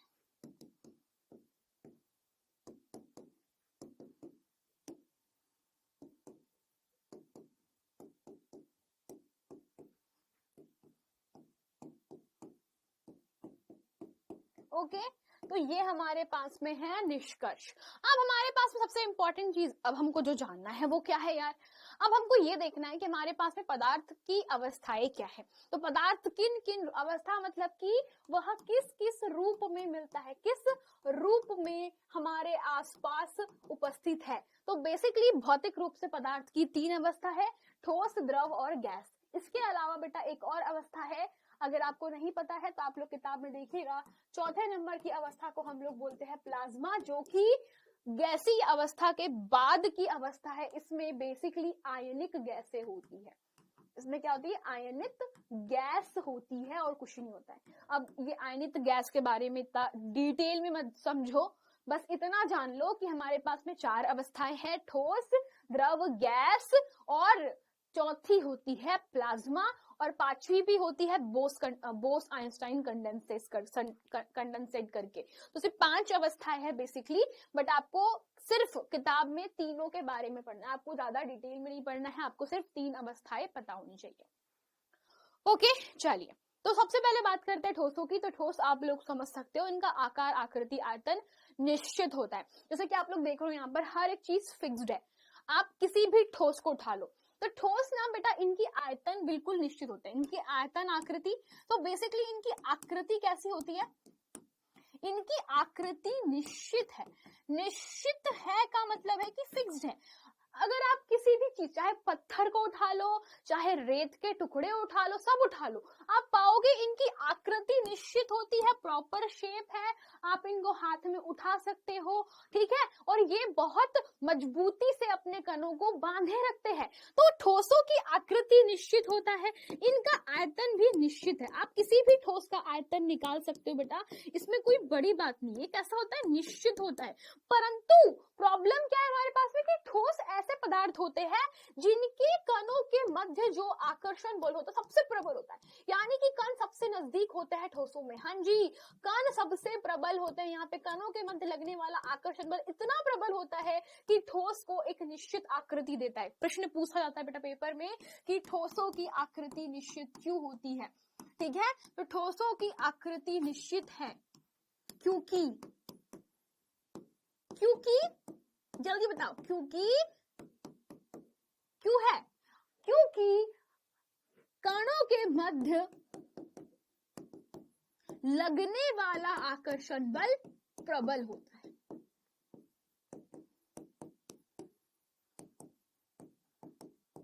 कैसा होता है बेटा, सबसे ज्यादा प्रबल आकर्षण बल है। इसी कारण से पूरे ठोस के कण आपस में एक दूसरे को बड़े ही प्यारे तरीके से बांधे रखते हैं, और यही एकमात्र कारण है कि ठोसों की आकृति निश्चित होती है। फिर हमारे पास में आता है बेटा दूसरी अवस्था, जिसको हम लोग क्या बोलते हैं, दूसरी अवस्था, इसे हम लोग बोलते हैं द्रव अवस्था। तो द्रव अवस्था में जितने भी द्रव होते हैं बच्चा, इनका ना आकृति बिल्कुल निश्चित नहीं था। तो द्रव अवस्था वालों की आकृति बिल्कुल निश्चित नहीं होती, किधर भी आकृति में होते हैं, आकृति निश्चित नहीं होती, निश्चित नहीं, क्योंकि ठोसों की तुलना में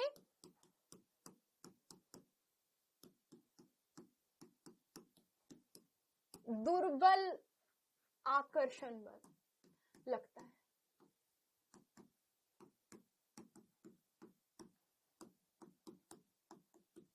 और यही एकमात्र कारण है बच्चा कि किसी भी प्रकार का द्रव, चाहे वो तेल हो, पानी हो, खून हो, या फिर पारा हो, या फिर दूध हो, ये सभी द्रव के उदाहरण हैं। ये सभी के सभी ना जिस बर्तन में डालो वैसे हो जाते हैं। आकृति अनिश्चित का मतलब क्या होता है, जिस बर्तन में डालो, जिस भी डब्बे में डालो, जिस कमरे में भरो, ये उस आकृति के हो जाते हैं। इनका कोई भी आकृति निश्चित नहीं होता। अगर आपने द्रवों को बाल्टी में डाला तो वो बाल्टी के शेप के हो जाएंगे, अगर आपने द्रव को बोतल में भरा तो वो बोतल के आकृति के हो जाएंगे, अगर आपने इनको किसी बर्तन में भरा तो वो बर्तन की आकृति के हो जाते हैं।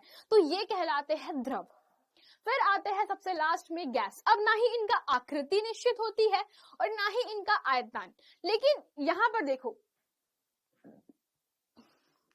जो द्रव अवस्था है उसमें आकृति निश्चित होती है, परंतु बेटा इनका जो आयतन होता है वो कैसा होता है, आयतन निश्चित होते हैं। आयतन कैसा होता है, आयतन फिक्स होता है, ये निश्चित है। इसका मतलब क्या है, इसका मतलब ये है कि हमारे जितने भी द्रव अवस्था में पाए जाने वाले चीजें हैं इनको हम माप सकते हैं। माप सकते का मतलब क्या है बेटा, इनका आयतन है। आयतन को हम लोग बेटा बेसिकली द्रवों के आयतन को अपन मापते हैं मिलीलीटर्स में, शायद है ना। आयतन जो होता है हमारे पास में, वॉल्यूम जो होता है क्यूब में होता है बेसिकली। तो आप लोग देखो यहाँ पे खून, आपको पता होता है कितने ml का खून है हमारे पास में, आप जानते हो कितनी लीटर आपके पास में द्रव है, आप ये भी जानते हो कितने लीटर पानी आपके बोतल में आता है, आपको पता है कि आपका जो दूध है वो कितने लीटर का है। तो क्या है ये, हमको पता है कि इसका एरिया फिक्स है, इसका आयतन बिल्कुल फिक्स है, इसको जो जगह घेरने की क्षमता है बिल्कुल फिक्स है, तो हम लोग जानते हैं कि इसका आयतन निश्चित है। अगर मैंने बोला कि मेरे पास में 1 लीटर वाली बोतल है, मैंने क्या बोला, मैंने बोला अगर 1 लीटर की बोतल है मतलब उसमें 1 लीटर पानी आ जाएगा, तो ये क्या इनका आयतन है जो कि फिक्स है। परंतु जब मैं बात करती हूँ गैसों की, ना ही आयतन फिक्स है ना ही आकृति निश्चित, तो बेटा इनकी अनिश्चित आकृति है, हमको नहीं पता भाई गैस किस आकृति की होती है, और साथ ही में इनकी अनिश्चित आयतन भी है। अरे बहुत सिंपल सी चीज है, इसका मतलब क्या है, इसका मतलब ये है कि यार गैस को तो अपन नाप भी नहीं सकते। अब मेरे को क्या पता मेरे कमरे में कितनी गैस भरी है, आपको सबको पता है कि हम वायु से घिरे हुए, हमारे चारों ओर वायु है, लेकिन आपको पता है कितनी है, मेरे को तो नहीं पता, आपको भी नहीं पता, वैज्ञानिक भी नहीं जानते, तो क्या बोलेंगे आप। अगर मैंने बोला कि चलो बताओ हमारे कमरे में कितनी गैस है, तो आप बोलोगे मैडम हमको क्या पता, हम कैसे निकाले हमारे कमरे में कितनी गैस है, तो जितना बड़ा कमरा उतनी बड़ी गैस, पर ये तो कोई पैरामीटर है ही नहीं, हम गैस को माप ही नहीं सकते।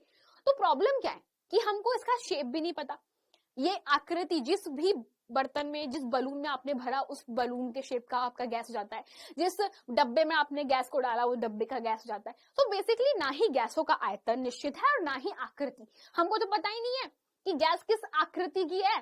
देखो यहाँ पे पानी का भाप, भाप क्या है, बेसिकली पानी की भाप क्या है, गैस है ना, पानी की भाप क्या है बेटा, पानी की जो भाप होती है वो क्या है, गैस है। तो हमको तो गैस का साइज आकृति कुछ पता ही नहीं है, हमको पता ही नहीं है कि ये भाप अगर मेरे कमरे में फैल गई तो कितनी भाप फैली है, कुछ आइडिया नहीं होता। तो बेसिकली हम लोग ये बोलते हैं कि ना ही इनका आकार निश्चित और ना ही इनकी आकृति निश्चित, और इन्हें हम लोग कहते हैं गैस। अब हम मूव करते हैं नेक्स्ट, तो हम लोग अब इनको डिटेल में जानते हैं। तो बेसिकली ठोस अवस्था के गुण क्या होते हैं, ठोस अवस्था के गुण है कि इनमें निश्चित आकार होता है। मैंने बताया कि हर कोई ठोस वस्तु जो आप अपने आसपास देख रहे हो जिसका प्रॉपर शेप और साइज है वो ठोस है। दूसरा, स्पष्ट सीमाएं होती है, तो हमने देखा चाहे पत्थर उठा लो, चाहे चीनी के टुकड़े उठा लो, चाहे आप नमक के एक दाने को देखो, चाहे रेत के दाने को देखो, ये सभी के सभी एक निश्चित शेप में होते हैं। वो कैसे बेटा, भले वो ऐसे आड़ा टेढ़ा तिरछा कैसा भी शेप होता हो, भले वो ऐसे ऐसे ऐसे किधर भी कुछ भी शेप में है, लेकिन शेप है, आकार है, आकृति है, आयतन सब कुछ निश्चित है। ये स्थिर आयतन वाले होते हैं, है ना।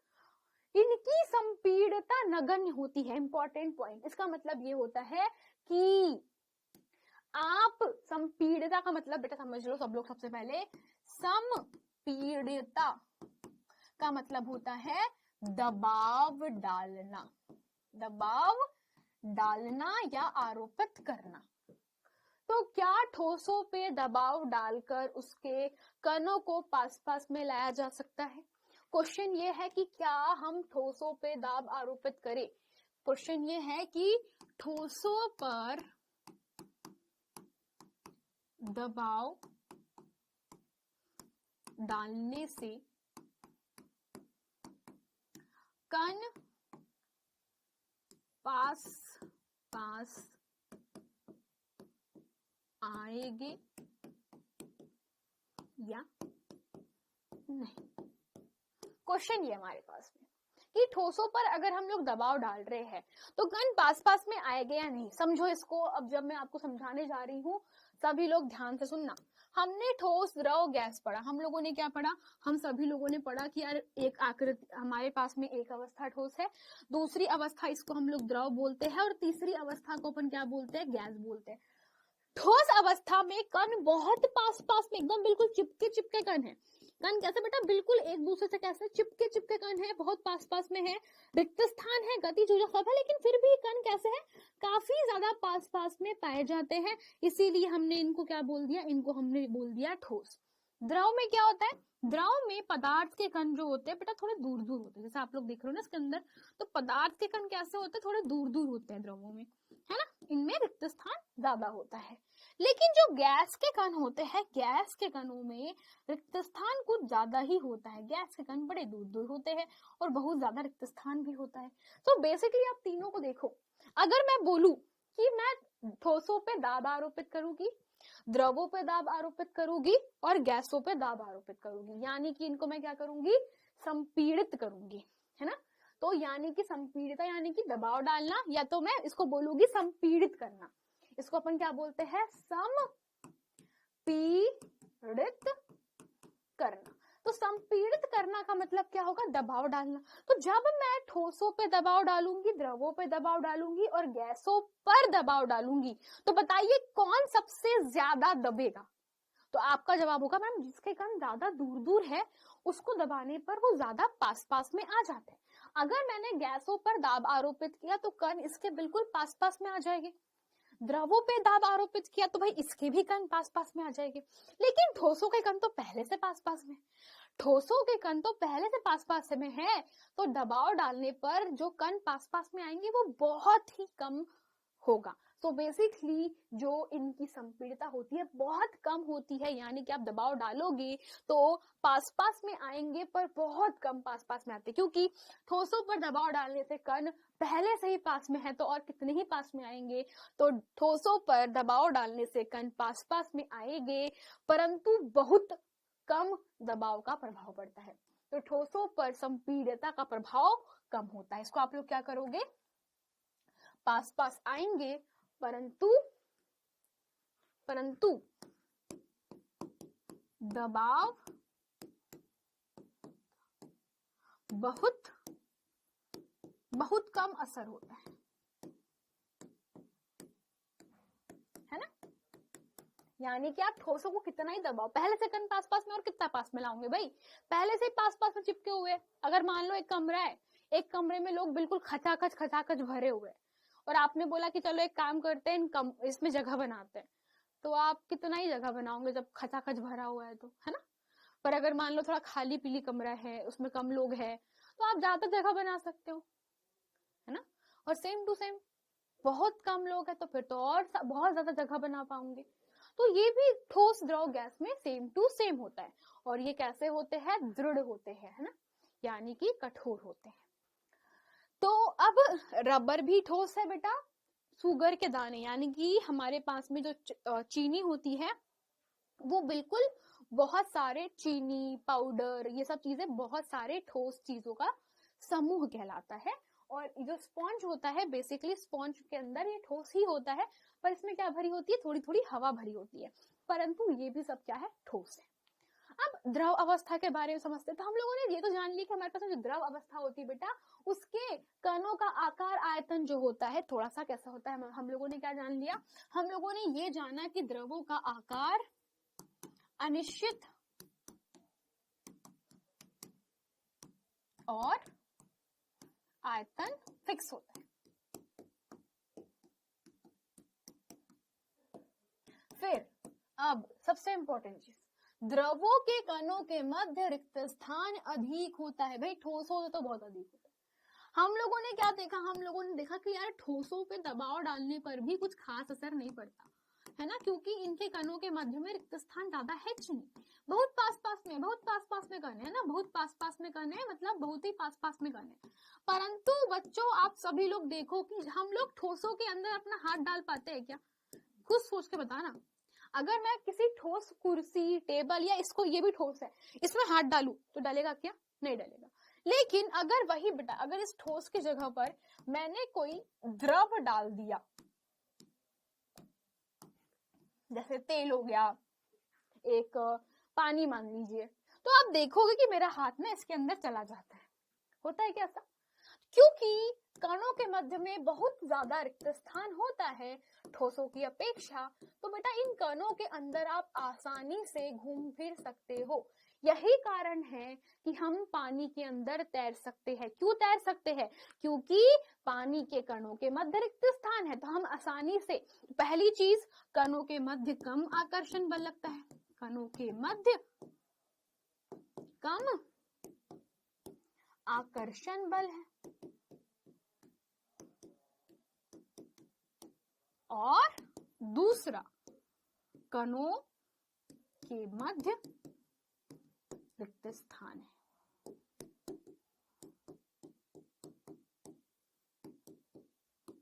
सो बेसिकली हम लोग क्या बोलेंगे इसको? हम लोग ये बोलेंगे कि कणों के मध्य में रिक्त स्थान पाया जाता है। तभी तो हम लोग क्या कर सकते हैं, पानी में इतने आसानी से तैर पाते हैं। लेकिन मैं आपको बोलूं कि जाओ दीवार के अंदर तैर के चले जाओ, जा पाओगे क्या? आपको बोला तो दीवार क्रॉस कर लो, कर पाओगे क्या? नहीं कर सकते। क्यों? क्योंकि दीवार के कण ठोस है और ठोसों के मध्य में रिक्त स्थान नहीं पाया जाता, बहुत चिपके चिपके होते हैं। परंतु वहीं पे अगर मैं बोलूं कि चलो पानी को पार करके चले जाओ, तो भाई नदी में तो कूद जाते हो। तो इतना आसान क्यों है? क्योंकि वहां पे कणों के मध्य में रिक्त स्थान है और कण के जो बंध होते हैं, जो आकर्षण बल होता है, बहुत कमजोर होता है, तो जल्दी जल्दी टूट जाता है। और वही कारण है कि इन पे हम दबाव आरोपित करते हैं तो कण बड़े पास पास में आ जाते हैं। तो आप अगर कभी इसको पिस्टन से दबाओगे, इसको क्या बोलते हैं, तो दबाते हैं ना बेटा, तो दबाव डालने वाले को हम क्या बोलते हैं? पिस्टन बोलते हैं। इसे हम क्या बोलते हैं? इसे कहा जाता है पिस्टन। पिस्टन जो कि दबाव आरोपित करता है। तो बेटा एक पूरा बिल्कुल सील डब्बे के अंदर अगर आप किसी द्रव को डालते हो, उस पर आप दाब आरोपित करते हो, बिल्कुल आपने खूब सारा बल लगाया और खूब सारा इस पे क्या किया आप लोगों ने? दबाव डाला। दबाव डालना मतलब कि संपीड़ित किया। दबाव डाला यानी कि इनको प्रेस कर करके संपीड़ित किया। तो आप देखो कि पहले ये लेवल था, फिर यहाँ पे पानी आ गया। देखो यहाँ पे जब हमने पानी को दबाया तो पहले पानी यहाँ पर, और जब हमने बहुत दबाया तो पानी जो है नीचे आ गया। क्यों हुआ? क्योंकि कणों के मध्य में रिक्त स्थान था। दबाव डालने पर कण पास पास पास पास पास पास आ जाते हैं। तो इसीलिए हम लोग क्या बोलते हैं कि द्रवों में संपीड़ितता होती है।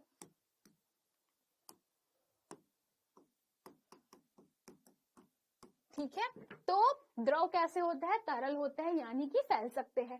ठीक है, जो फैल सकते हैं, जिनमें बहाव होता है, उन्हें हम क्या बोलते हैं? तरल कहते हैं।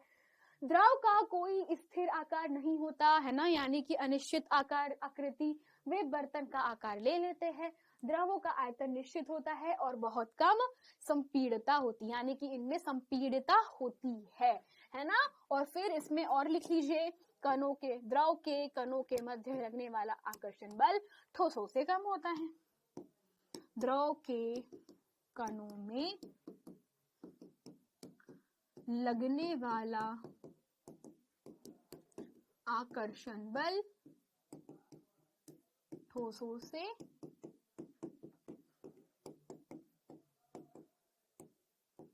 कम होता है ना। और द्रवों में ठोसों से ज्यादा रिक्त स्थान होता है। द्रवों के कणों में ठोसों से ज्यादा रिक्त स्थान होता है। ठीक है, और द्रव के कणों की गतिज ऊर्जा भी ठोसों के कणों की गतिज ऊर्जा से ज्यादा होती है ना। तो द्रव के कणों की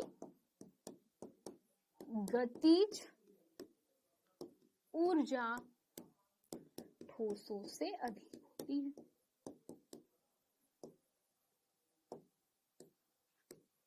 ठीक है ना, है ना। कण कैसे है? दूर दूर है, तो भाई गतिज ऊर्जा भी कैसे होगी?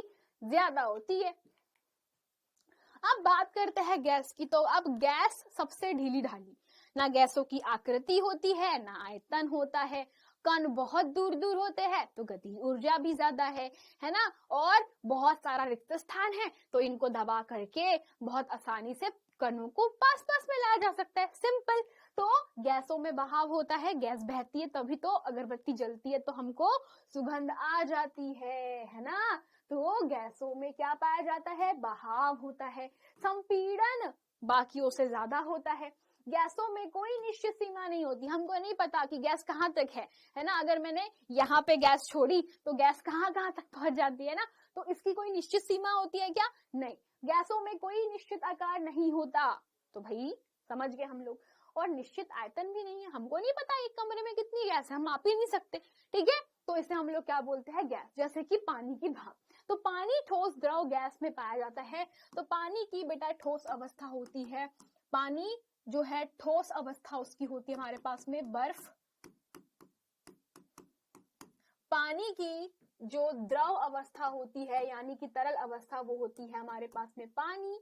और पानी की जो गैसीय स्टेट होती है बेटा, तो वो होती है भाप। तो पानी तीनों रूपों में पाया जाता है, ठोस, द्रव, गैस में। बर्फ होता है ठोस, द्रव यानी कि पानी और गैस यानी कि भाप। तो जब भी पानी को आप गर्म करते हो, देखना आप लोग पानी की ढेर सारी भाप निकलती है, इसे हम लोग बोलते हैं ठोस, द्रव, गैस। अब गैसों का आकार कैसा होता है, जैसे भी बलून में आप डालते हो वैसी आकृति की गैस हो जाती है। फिर सेम टू सेम आकृति, आयतन, सब कुछ अनिश्चित, हमको नहीं पता, हम लोग उतनी हवा इस बलून में भर रहे हैं, उतनी हवा इस बलून में भरेंगे, उतनी हवा इस बलून में भरेंगे, है ना। तो कोई भी बलून में आप भरो तो गैसों का जिस बलून में डालोगे, जिस शेप में डालोगे, उस शेप में क्या हो जाता है, आकार, आयतन हो जाता है। जब हम दबाते हैं, देखो यहाँ पे मान लो गैस है ना, ये देखो यहाँ पे सब लोग गैस है, ये खाली नहीं है, खाली मतलब कि गैस ही है। तो जब आप दबाओगे ना पिस्टन को, पिस्टन बहुत दब जाता है बेटा, पिस्टन ना बहुत दब जाता है। तो दबने के बाद वो काय में बदल जाता है, वह बहुत पास में कणों को ला देता है। तो अब हम बात करते हैं गैसीय अवस्था। तो हम लोगों ने देख लिया कि हमारे पास में गैस क्या होती है, तो गैसों के गुण हम लोग देख चुके हैं। अब हमारे पास में मेन है बेटा कि हमारे पास में पानी जो है, जो पानी है वो पदार्थ की तीनों अवस्थाओं में मिलता है, बर्फ, पानी और वाष्प यानी कि भाप। अब हमको पढ़ना है कि क्या हम पदार्थ को उसकी भौतिक अवस्था में बदल सकते हैं, यानी कि क्या हम किसी पदार्थ की अवस्था में परिवर्तन कर सकते हैं, अवस्था बदल सकते हैं। कहने का मतलब ये है कि मान लीजिए मेरे पास में लोहा है, मान लीजिए मेरे पास में लोहा है, तो क्या मैं लोहे से द्रव लोहा बना सकती हूँ? क्वेश्चन बहुत सिंपल है बेटा मेरा, क्या मैं ठोस लोहे से द्रव लोहा बना सकती हूँ? एक लोहा हमारे घर में यूज होता है, दरवाजों में, खिड़की में, है ना, सीढ़ियों में, घर बनाने में, हर जगह ठोस लोहा यूज होता है। तो क्या लोहे को मैं द्रव लोहे के रूप में बदल सकती हूँ? क्या मैं बर्फ को पानी में बदल सकती हूँ? क्या बर्फ से पानी बनाया जा सकता है? क्वेश्चन बहुत सिंपल है। क्या आप लोगों को समझ में आया मैं क्या बोलने की कोशिश कर रही हूँ? क्या हम अवस्था बदल सकते हैं? सबसे बड़ा क्वेश्चन है ये, सोचिए। बिल्कुल। तो बेटा जब भी हम लोग अवस्था बदलते हैं तो तापमान में परिवर्तन करके हम अवस्था परिवर्तन कर सकते हैं। परंतु अवस्था परिवर्तन के पहले मैं कुछ चीजों के बारे में आपको बताना चाहती हूँ कि अवस्था परिवर्तन के पहले हमको कुछ परिभाषाओं के बारे में अध्ययन करना पड़ेगा। सबसे पहली परिभाषा है संगलन अथवा गलनांक। क्या होता है सबसे पहली परिभाषा आपके पास में, कौन सी है? संगलन अथवा गलनांक। तो अवस्था परिवर्तन से संबंधित कुछ परिभाषाओं में सबसे पहला होता है संगलन। इसका मतलब ये है हमारे पास में कि कोई चीज का गलना, बेसिकली जब भी हम ठोस अवस्था से द्रव अवस्था में परिवर्तन करते हैं,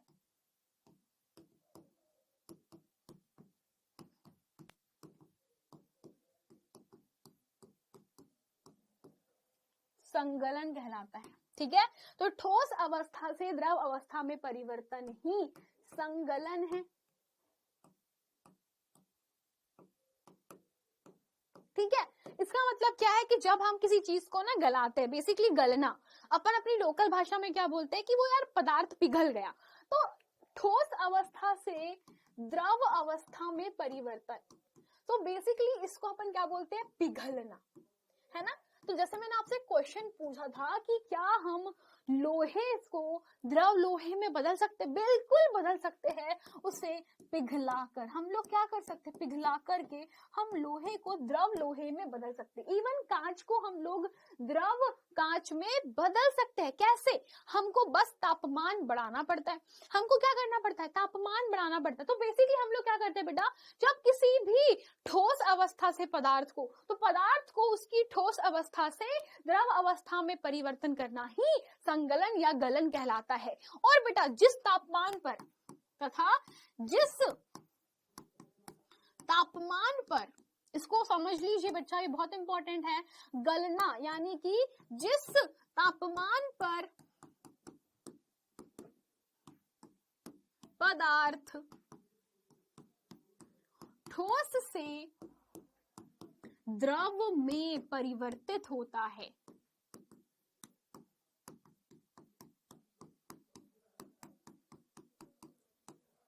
वह उसका गलनांक कहलाता है।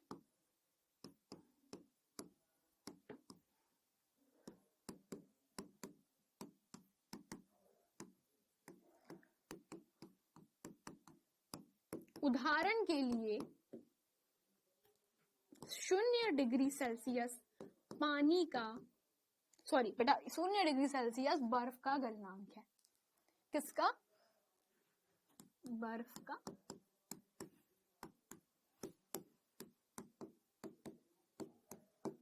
इसका मतलब क्या है बेटा? अगर मैंने कहीं पर लिखा है कि 0 डिग्री सेल्सियस बर्फ का गलनांक है, इसका मतलब ये है कि 0 डिग्री सेल्सियस पर बर्फ पानी में बदल जाता है। इसका मतलब क्या है? अर्थात इसका मतलब है कि 0 डिग्री सेल्सियस पर बर्फ पिघल कर पानी में बदलता है।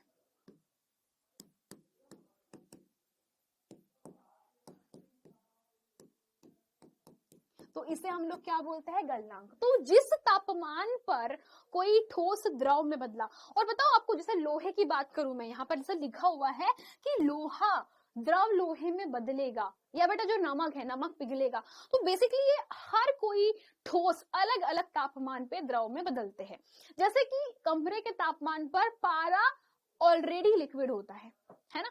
जैसे आप लोगों ने सुना होगा कि जो नाइट्रोजन होती है, नाइट्रोजन गैस है, तो उसकी ठंडी अवस्था में वो द्रव होती है। बेसिकली समझने की कोशिश करो इसको कि हर कोई ठोस अलग अलग तापमान पर द्रव रूप में बदला जा सकता है। एक और एग्जांपल, जैसे मैं लोहे को पिघला रही हूँ, तो लोहा जो है बेटा लगभग 1500 डिग्री से 1800 डिग्री के आसपास द्रव अवस्था में बदला जा सकता है। तो बेसिकली 1700, 1800, 1500 ये तापमान पर लोहा पिघल जाता है ना। तो इसीलिए हम लोग क्या बोलते हैं, इसे हम लोग बोलते हैं कि लोहे को भी द्रव रूप में बदला जा सकता है। तो वह तापमान जिस पर हम किसी को द्रव में बदल सकते हैं उसे हम क्या बोलते हैं? गलनांक। और किसी पदार्थ को ठोस से द्रव में बदलना संगलन या गलना कहते हैं उसको। गलना है ना, पिघलना, गलना। फिर हमारे पास में सेकेंड टर्म है जमना, हिमीकरण या हिमांक। इसका मतलब होता है बेटा द्रव अवस्था से ठोस अवस्था में रूपांतरण। तो द्रव अवस्था से ठोस अवस्था में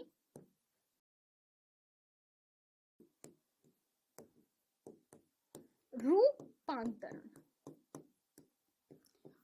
जैसे कि अगर मैं बोलूं पानी 0 डिग्री सेल्सियस पर बर्फ में बदलता है,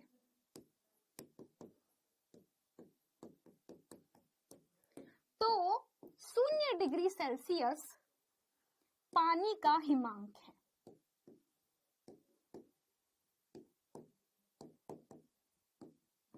इसका मतलब क्या बच्चा? इसका मतलब यह है कि आपको पता है, सभी लोग जानते हो कि अगर मैं पानी को, जैसे मेरे पास में गिलास भर पानी है, तो उसको मुझे जमाने के लिए क्या करना पड़ेगा? फ्रिज में डालना पड़ता है, जहां पे तापमान हम लोग कम कर देते हैं। सो बेसिकली हम लोग क्या कर रहे हैं बेटा कि हम उसको जमा रहे हैं। तो जमाने को हम लोग क्या बोलते हैं? हिमीकरण। हिम मतलब कि बर्फ, बेसिकली हिम मतलब कि बर्फ जैसा कठोर। तो हिमीकरण और हिमांक मतलब वह तापमान जिस पर वह जम जाता है, वह ताप जिस पर द्रव दब जाता है। सो ऐसे लिख लीजिए, वह तापमान, वह ताप जिस पर द्रव ठोस में बदलता है। ठीक है, क्लियर ये बात? तो हिमीकरण समझ में आ गया। अब जो नेक्स्ट परिभाषा है वो किसकी है? वाष्पीकरण। वाष्पीकरण बहुत सिंपल सा बेटा कि जब आपकी द्रव अवस्था से काय में बदला जाता है इसको, जब भी कोई पदार्थ उसकी द्रव, लिखना ये परिभाषा लिखना आप लोगों को, मैं लिख के एक बता चुकी हूं, दूसरी आप खुद से लिखिएगा कि जब द्रव पदार्थ अपनी द्रव अवस्था से गैसीय अवस्था में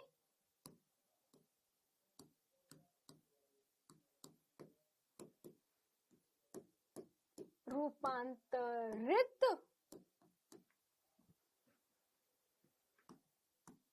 होता है तो इसे वाष्पीकरण कहा जाता है ना।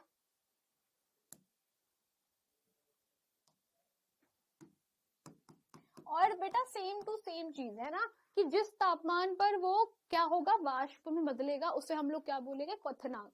तो क्वथनांक की परिभाषा क्या होगी, जिस ताप पर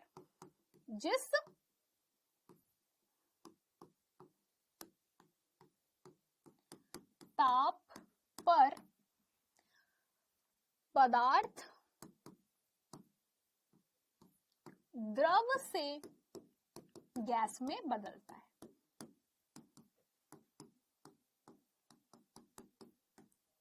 क्या कहलाता है, क्वथनांक।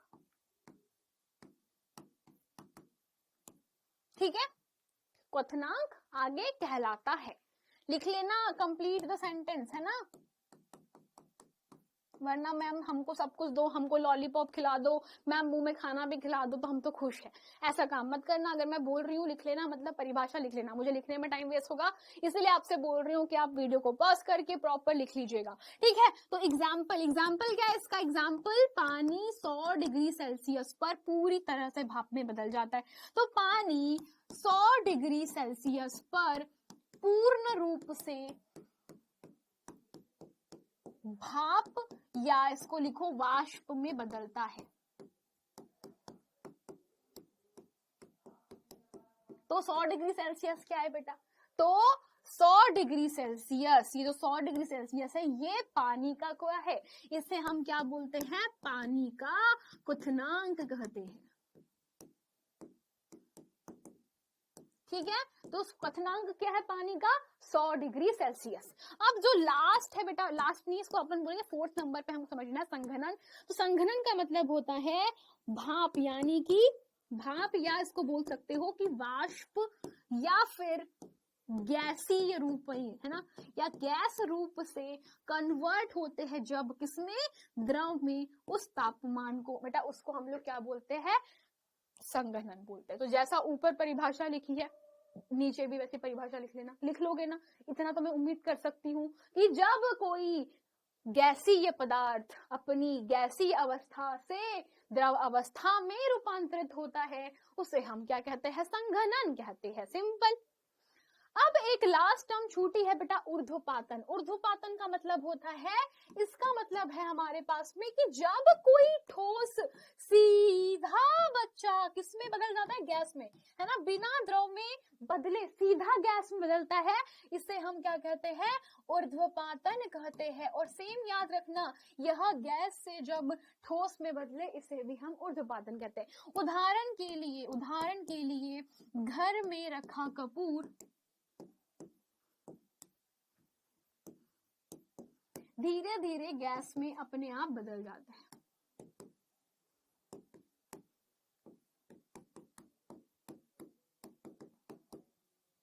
गैस में बदल जाता है ना।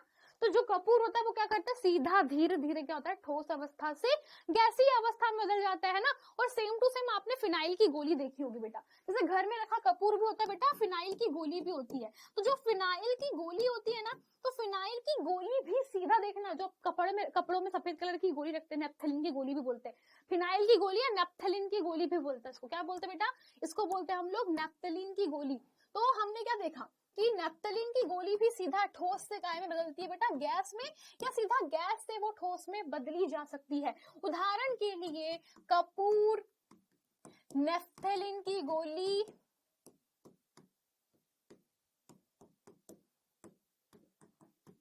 और नौसादर, अमोनियम क्लोराइड, ये सभी एग्जाम्पल है ऊर्ध्वपातन होने वाले पदार्थ के लिए। हर कोई पदार्थ नहीं हो सकता, याद रखना, हर कोई पदार्थ सीधा ठोस अवस्था से गैस में नहीं बदलेगा, और हर कोई पदार्थ गैस से सीधा ठोस में नहीं बदलता। याद रखना, कपूर, नेप्थलीन की गोली, नौसादर, CO2 गैस, इनके अंदर ये क्वालिटी होती है कि ये द्रव में नहीं, सीधे ठोस में मिलेंगे या फिर गैस में मिलेंगे, द्रव में नहीं मिलते। याद रखोगे इस चीज को, पक्का? चलो, अब हमको जानना है हमारे पास में कि भौतिक अवस्था कैसे बदली जाती है। अब आपने ये तो देख लिया कि भौतिक अवस्था परिवर्तन की कुछ टर्म्स है, लेकिन ये परिवर्तित कैसे होती है? तो भौतिक अवस्था को आप दो तरीके से बदल सकते हो। पहला, तापमान में परिवर्तन करके, दूसरा दाब में परिवर्तन करके। हम दोनों को समझेंगे, यानी मतलब हमारे को ये समझना है, अगर मुझे किसी ठोस पदार्थ को द्रव में बदलना है या किसी पदार्थ को द्रव से हम ठोस में बदलना चाहते हैं, या हम क्या कर रहे हैं, हम किसी पदार्थ को द्रव से गैस में बदलना चाहते हैं, या फिर हम गैस से द्रव में बदलना चाहते हैं, या हम किसी पदार्थ को ठोस से सीधा गैस में बदलेंगे, या हम चाहते हैं कि कोई पदार्थ गैस अवस्था से सीधा ठोस अवस्था में बदल जाए।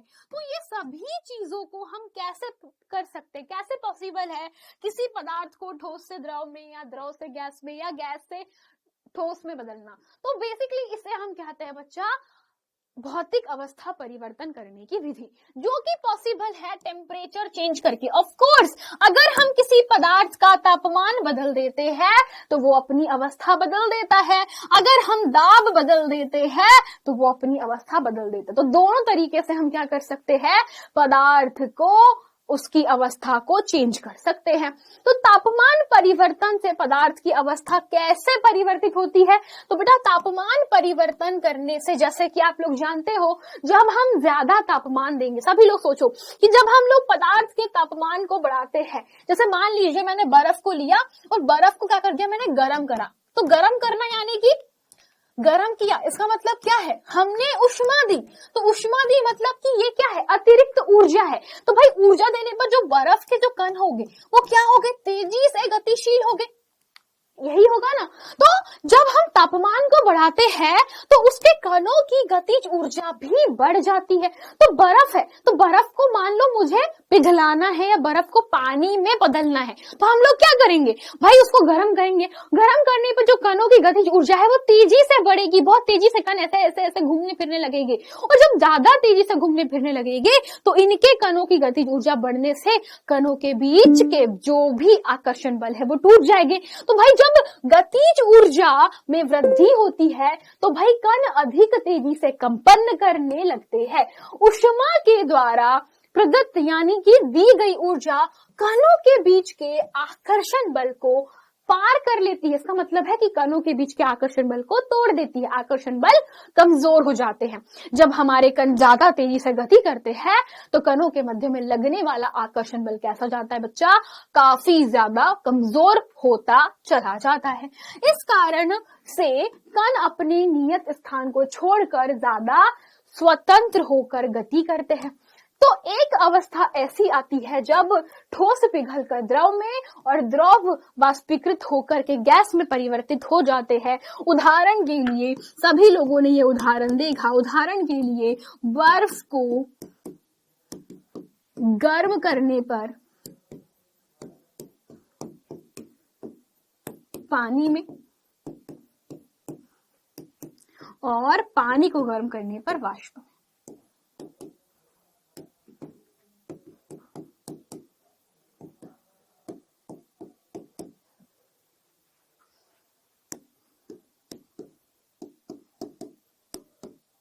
तो बेसिकली जब भी आप किसी भी पदार्थ की तापमान में परिवर्तन करके अवस्था परिवर्तन करते हो, तो बच्चों ये जो 5 टर्म आप लोगों ने देखा कि जब भी हम किसी भी ठोस अवस्था से किसी पदार्थ की द्रव अवस्था में जाना पड़ता है तो हमें क्या करना पड़ेगा, उसे उष्मा दे करके गर्म करते हैं। हम लोग क्या करते बेटा, उष्मा दे करके उसे हम लोग क्या करते हैं, उष्मा दे करके गर्म करते हैं। तो गर्म करने से क्या होगा, जो भी ठोस अवस्था है, तो जो भी ठोस पदार्थ होता है, तो बहुत ज्यादा गर्म करने से जो ठोसों के मध्य में लगने वाला आकर्षण बल होता है वो कमजोर होते चला जाता है। तो मान लीजिए ठोस है, आपने गर्म किया तो धीरे धीरे जो कण होते हैं बेटा क्या होगा, कणों की गतिज ऊर्जा बढ़ेगी। तो जो कण होते हैं। तो हमने क्या समझा, तापमान देने से कणों की गतिज ऊर्जा बढ़ते चले जाती है। तो कण क्या करेंगे, वाइब्रेट हो गए, इधर उधर गति करेंगे। तो गति करने से जो कणों की जो दूर दूर होते चले जाएंगे, ये क्या हो गया बेटा, धीरे धीरे धीरे धीरे एक दूसरे से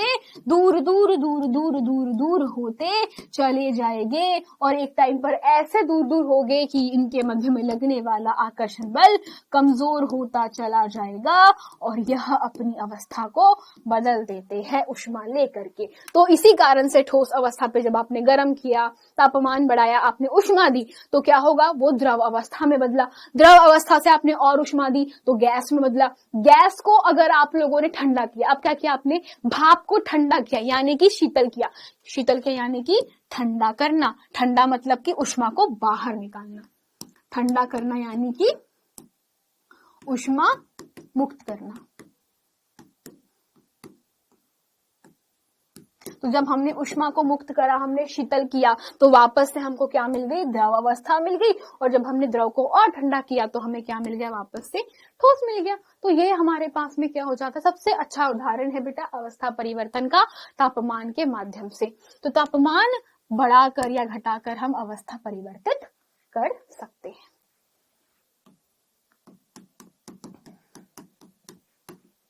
तापमान में वृद्धि या कमी कर अवस्था बदली जा सकती है।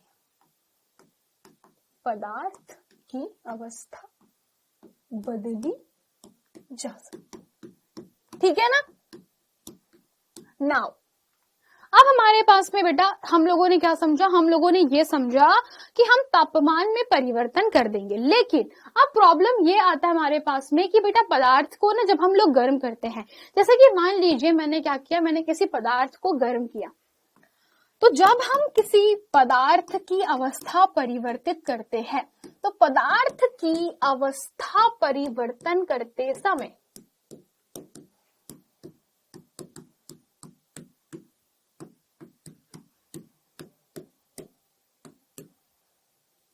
पदार्थ के गलनांक या क्वथनांक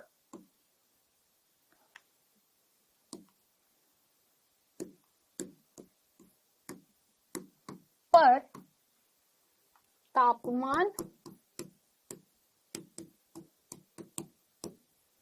स्थिर हो जाता है।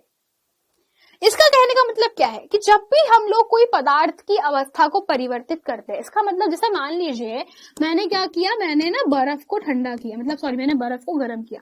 तो बर्फ को जब मैं गर्म करती हूँ तो बच्चा थर्मामीटर के अंदर जो थर्मामीटर है, थर्मामीटर में जो तापमान होता है वो स्थिर हो जाता है 0 डिग्री सेल्सियस पर।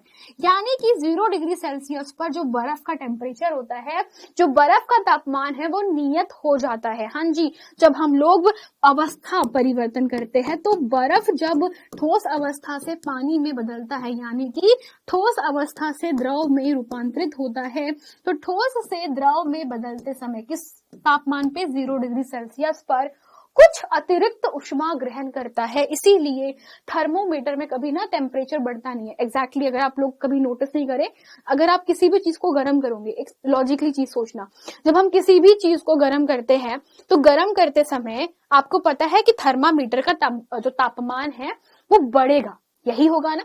अगर मान लीजिए कि थर्मामीटर है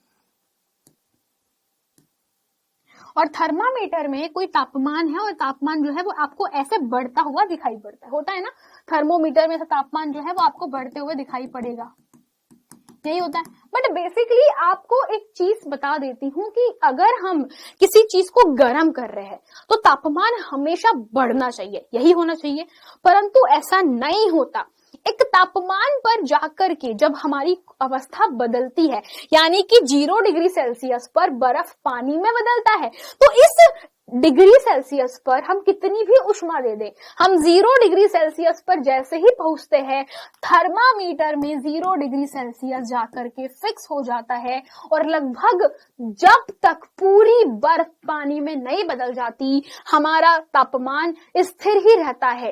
तो ये तापमान क्यों नहीं बढ़ता? क्योंकि यहाँ पर अतिरिक्त ऊष्मा ग्रहण कर ली जाती है पदार्थ के द्वारा अपनी अवस्था परिवर्तन के लिए। यानी कि पदार्थ अपनी अवस्था परिवर्तन के लिए अपने अंदर अतिरिक्त ऊष्मा ग्रहण करता है, इसे हम पदार्थ की गुप्त ऊष्मा कहते हैं।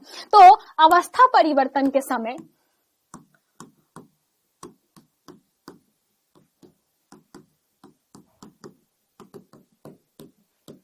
पदार्थ के द्वारा ग्रहण वह अतिरिक्त ऊष्मा की मात्रा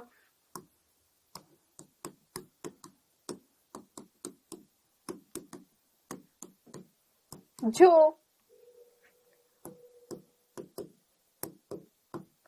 पदार्थ को क्या करता है, अवस्था परिवर्तन में मदद करता है। तो जब भी कोई पदार्थ अपनी अवस्था बदलेगा, हमेशा पहले वो कुछ गुप्त ऊष्मा को या तो निकाल लेगा, मतलब बेसिकली अवशोषित करता है। जब भी आप ठोस से द्रव में बदलोगे या द्रव से गैस में बदलते हो तो उसे हमेशा कुछ निश्चित मात्रा चाहिए होती है ना।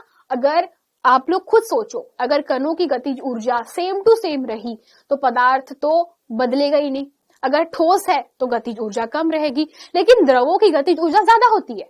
सो बेसिकली द्रव में बदलने के लिए उसको कणों की गतिज ऊर्जा बढ़ानी पड़ती है। तो जो अतिरिक्त गतिज ऊर्जा को वो अपने अंदर स्टोर कर लेता है, जो अपने अंदर खींच लेता है, वही पदार्थ की गुप्त ऊष्मा है। तो अवस्था परिवर्तन के समय पदार्थ के द्वारा ग्रहण वह अतिरिक्त ऊष्मा जो पदार्थ की अवस्था परिवर्तन करने में मदद करता है, जो पदार्थ की अवस्था बदल सकती है, अवस्था बदलने में या परिवर्तित करने में सहायक है, बदलने में सहायक है,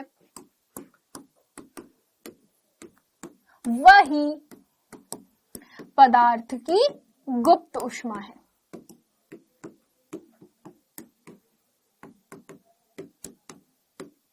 कई बारी बेटा इसकी जो परिभाषा होती, थोड़ी सी बहुत बड़ी सी परिभाषा भी लिखते हैं कुछ लोग, और वो परिभाषा कुछ अजीब सी होती है कि 1 किलोग्राम द्रव को या 1 किलोग्राम बर्फ को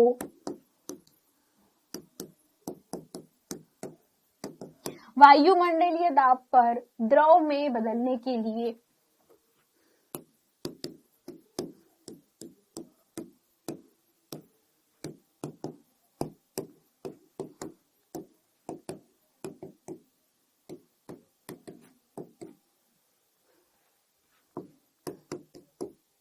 बदलने हेतु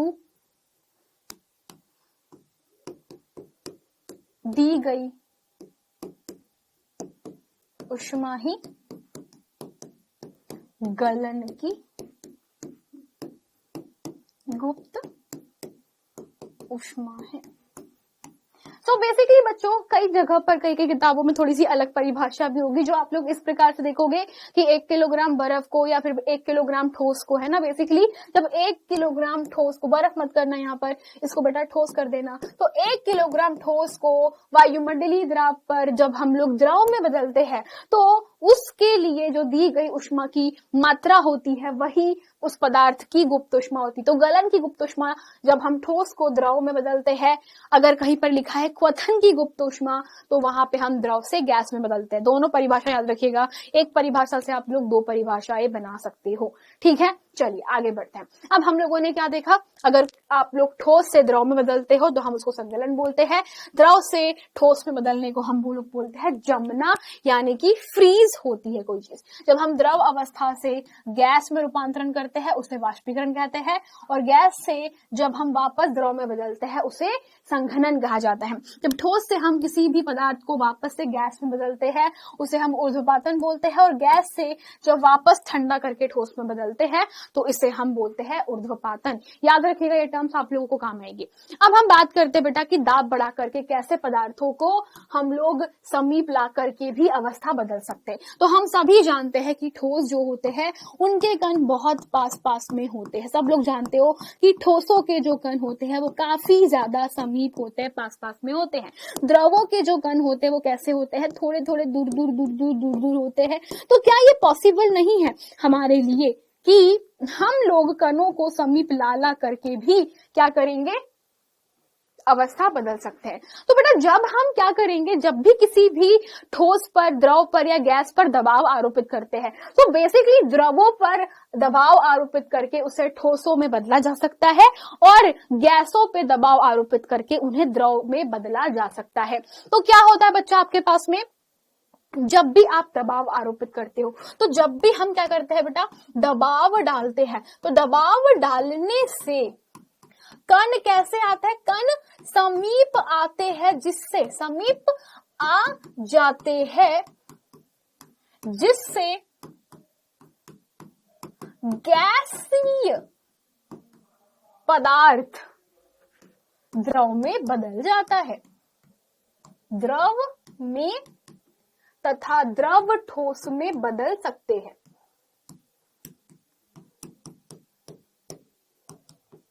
बदलते हैं कैसे भाई, कैसे पॉसिबल है? आप सभी लोगों ने बेटा एलपीजी का नाम सुना होगा। तो एलपीजी क्या होती है? Basically LPG liquid petroleum gas है। ये क्या होता है बेटा? द्रवीकृत पेट्रोलियम गैस है। इसका मतलब क्या है, जो घरों में सिलेंडर होता है ना, घरों में सिलेंडर, तो जो सिलेंडर के अंदर कहीं से हवा नहीं घुसती, आप लोग देखना, और सिलेंडर में कुछ नहीं होता बच्चा, जो पेट्रोलियम होता है उसकी गैस को बहुत दबा करके द्रव में बदल दिया जाता है। तो जब वो द्रव में बदलती है तो तापमान कम हो जाता है। याद रखिएगा, जब हम दबाव अधिक बढ़ाते हैं तो तापमान कम हो जाता है। तो दाब अधिक आरोपित करने से तापमान क्या होता है? कम होता है। तो दाब अधिक है, दाब अधिक तो तापमान कम हो जाता है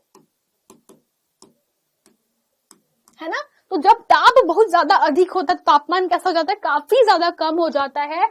और इसी रीजन से जब भी हम किसी चीज को दबाते जाते हैं, तो देखो यहाँ पर कण बहुत ज्यादा पास में आ जाते हैं और इसी कारण से उनकी अवस्था को परिवर्तित किया जा सकता है। ठीक है, तो जल्दी बताइए। अब एक और क्वेश्चन होता है कि क्वथनांक और गलनांक पर क्या प्रभाव पड़ता है। तो ऑब्वियसली बात है, जब भी हम लोग दबाव को ज्यादा कर रहे हैं तो तापमान ऑटोमेटिकली कम कर रहे हैं, पर जब हम दबाव कम करते हैं तो तापमान ऑटोमेटिकली बढ़ जाएगा, और तापमान जब बढ़ेगा तो क्वथनांक बढ़ जाएगा, और जब तापमान कम होगा तो उसका जो गलनांक होता है वो भी और कम हो जाएगा। तो ये चीजें आपसे पेपर में पूछी जा सकती, सबको पता होनी चाहिए। अब बात करते हैं वाष्पीकरण। तो वाष्पीकरण हम सभी जानते हैं कि इसका मतलब होता है हमारे पास में किसी भी पदार्थ का सीधा, काय से बच्चा, सीधा द्रव से गैस में रूपांतरण। तो हम लोग वाष्पीकरण क्यों पढ़ रहे हैं? क्योंकि हम लोग बच्चा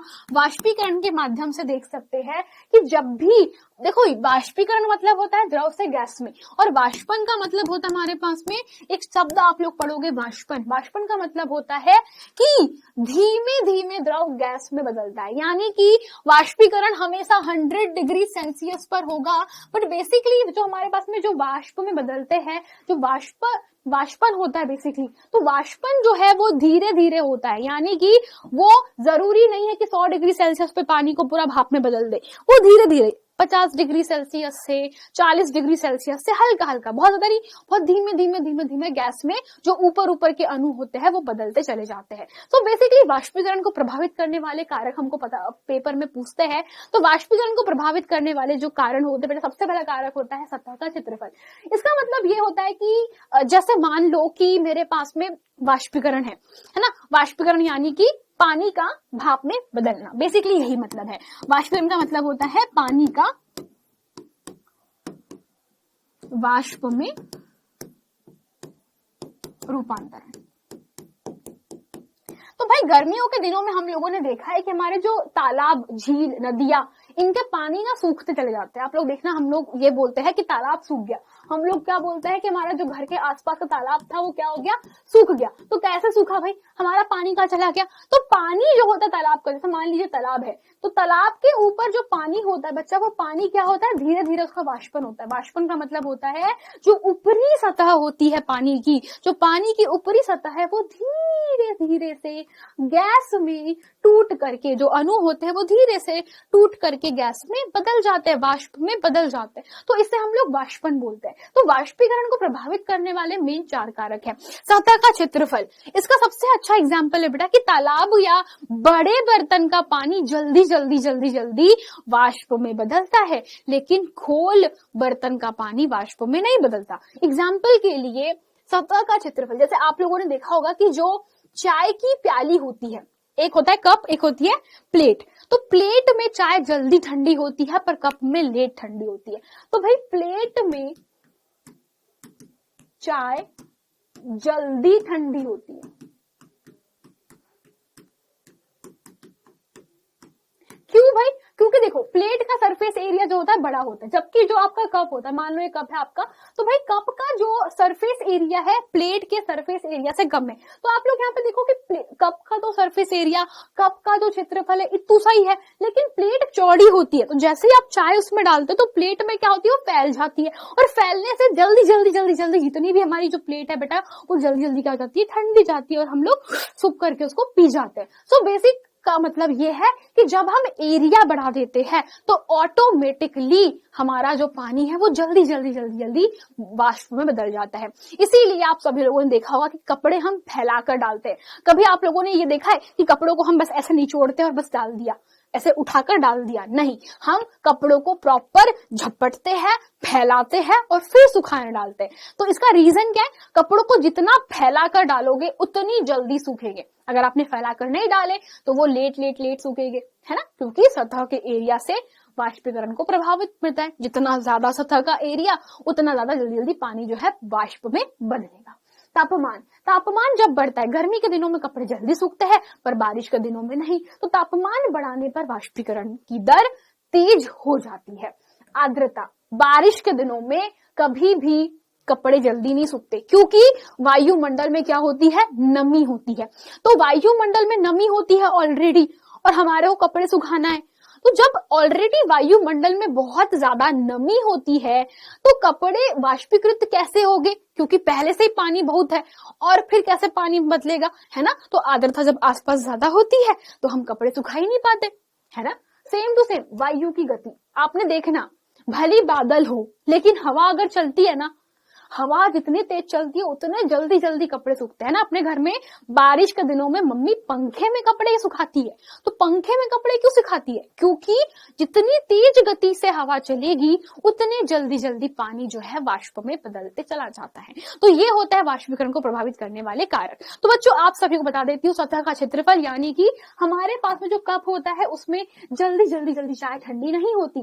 कप में चाय लेट ठंडी होती है पर प्याले में जल्दी ठंडी जाती है। तो सतह का क्षेत्रफल बढ़ने पर अब हम जानते हैं कि वाष्पीकरण एक सतही प्रक्रिया है। सतह क्षेत्रफल बढ़ने पर वाष्पीकरण की दर भी बढ़ जाती है, जैसे कि कपड़े सुखाने के लिए हम उन्हें फैलाकर डालते हैं। तापमान, तो तापमान में वृद्धि करने पर अधिक कणों को पर्याप्त गतिज ऊर्जा मिलती है जिससे वो वाष्पीकृत हो जाते हैं। हमको क्या करना है, बेसिकली द्रव से वाष्प में, हमको बेसिकली द्रव से गैस के रूप में रूपांतरित करना है। तो हमको क्या करना पड़ेगा, हमको कणों की गतिज ऊर्जा में वृद्धि करनी है। तो कणों की गतिज ऊर्जा में वृद्धि करनी है।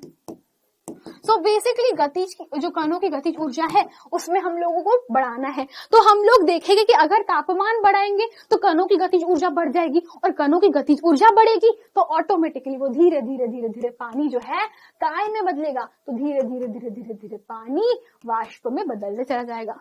फिर आर्द्रता, तो भाई वायुमंडल में जब आर्द्रता में कमी होती है तो वायु में विद्यमान जलवाष्प की मात्रा को ही हम क्या कहते हैं, आर्द्रता यानी कि नमी। आर्द्रता को हम लोग क्या बोलते हैं बेटा, नमी बोलते हैं। नमी मतलब कि आर्द्रता ही होता है। तो क्या होगा यहाँ पर, किसी निश्चित तापमान पर हमारे आसपास की वायु में निश्चित मात्रा में जलवाष्प होता है। जब वायु में जलों की कणों की मात्रा पहले से अधिक होगी तो वाष्पीकरण की दर घट जाएगी, है ना। जैसे कि बारिश के दिनों में बहुत ज्यादा नमी होती है और उसी कारण से कपड़े लेट सूखते हैं। और वायु की गति, तो वायु की गति में वृद्धि में हम जानते हैं कि तेज वायु में जल्दी से कपड़े सूख जाते हैं। तो वायु के तेज होने से जलवाष्प के कण वायु के साथ उड़ जाते हैं। यानी कि आपने कपड़े सुखा के डाले, हवा चल रही है, तो जो ऊपर के जो कपड़ों के ऊपर के जो पानी के कण होते हैं वो जल्दी जल्दी से तेज हवा के साथ में उन कणों को भी गतिज ऊर्जा दे देते हैं, तो वो कण भी उड़ते चले जाते हैं। तो पानी के कण धीरे धीरे धीरे धीरे तेज हवा में उड़ते चले जाते हैं और आसपास के जलवाष्प की मात्रा जो होती है वो कम हो जाती है और इस प्रकार से कपड़े जल्दी सूख जाते हैं। तो ये थी वाष्पीकरण को प्रभावित करने वाले कारक। अब बच्चों आपसे क्वेश्चन पूछा जा सकता है कि वाष्पीकरण के कारण ना ठंडा या फिर शीतलता महसूस होती है। कहने का मतलब क्या है, आप लोगों ने देखा होगा कि गर्मी के दिनों में, गर्मी में मटकों यानी कि घड़ों का पानी ठंडा होता है।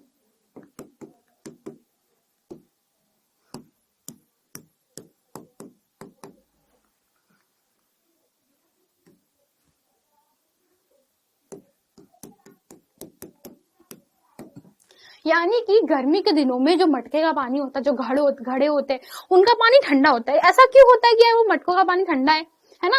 जब आप अपने हाथों पे क्या करते हो बेटा, एसिटिलीन डालते हो तो वो ठंडा महसूस होता है। तो बेसिकली खुले बर्तन में जो भी अपन द्रव रखता है वो निरंतर वाष्पीकृत होते रहता है।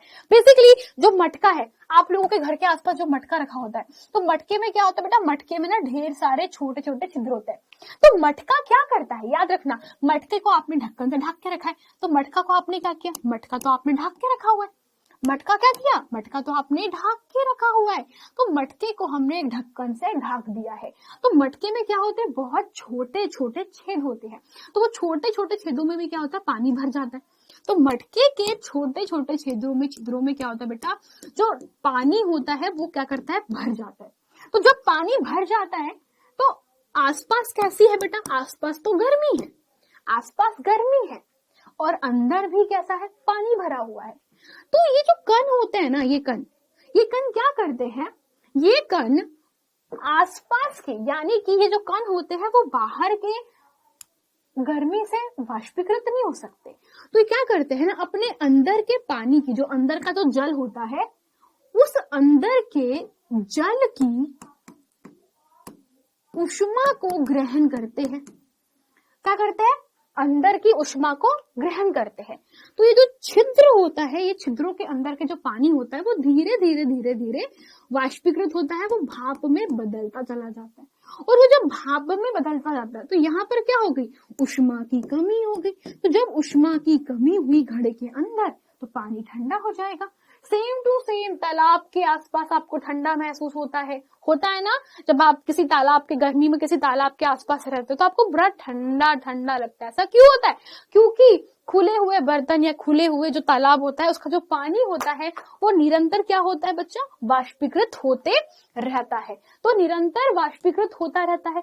वाष्पीकरण के दौरान क्या होगी, ऊर्जा कम होगी। मान लीजिए बर्तन है, बर्तन में पानी भरा पड़ा हुआ है, तो क्या होगा, यहाँ पर जो पानी है बर्तन का वो क्या होगा, वाष्प में बदलेगा। तो वाष्प में बदलने के लिए आसपास की अतिरिक्त ऊर्जा को ग्रहण करेगा। तो आसपास की अतिरिक्त ऊर्जा को क्या करता है बेटा, वो ग्रहण करता है। तो जब ये ऊर्जा को ग्रहण करता है तो कम हुई ऊर्जा को पुनः प्राप्त करने के लिए द्रव के कण अपनी आसपास से जो ऊर्जा है उसको अवशोषित करते हैं।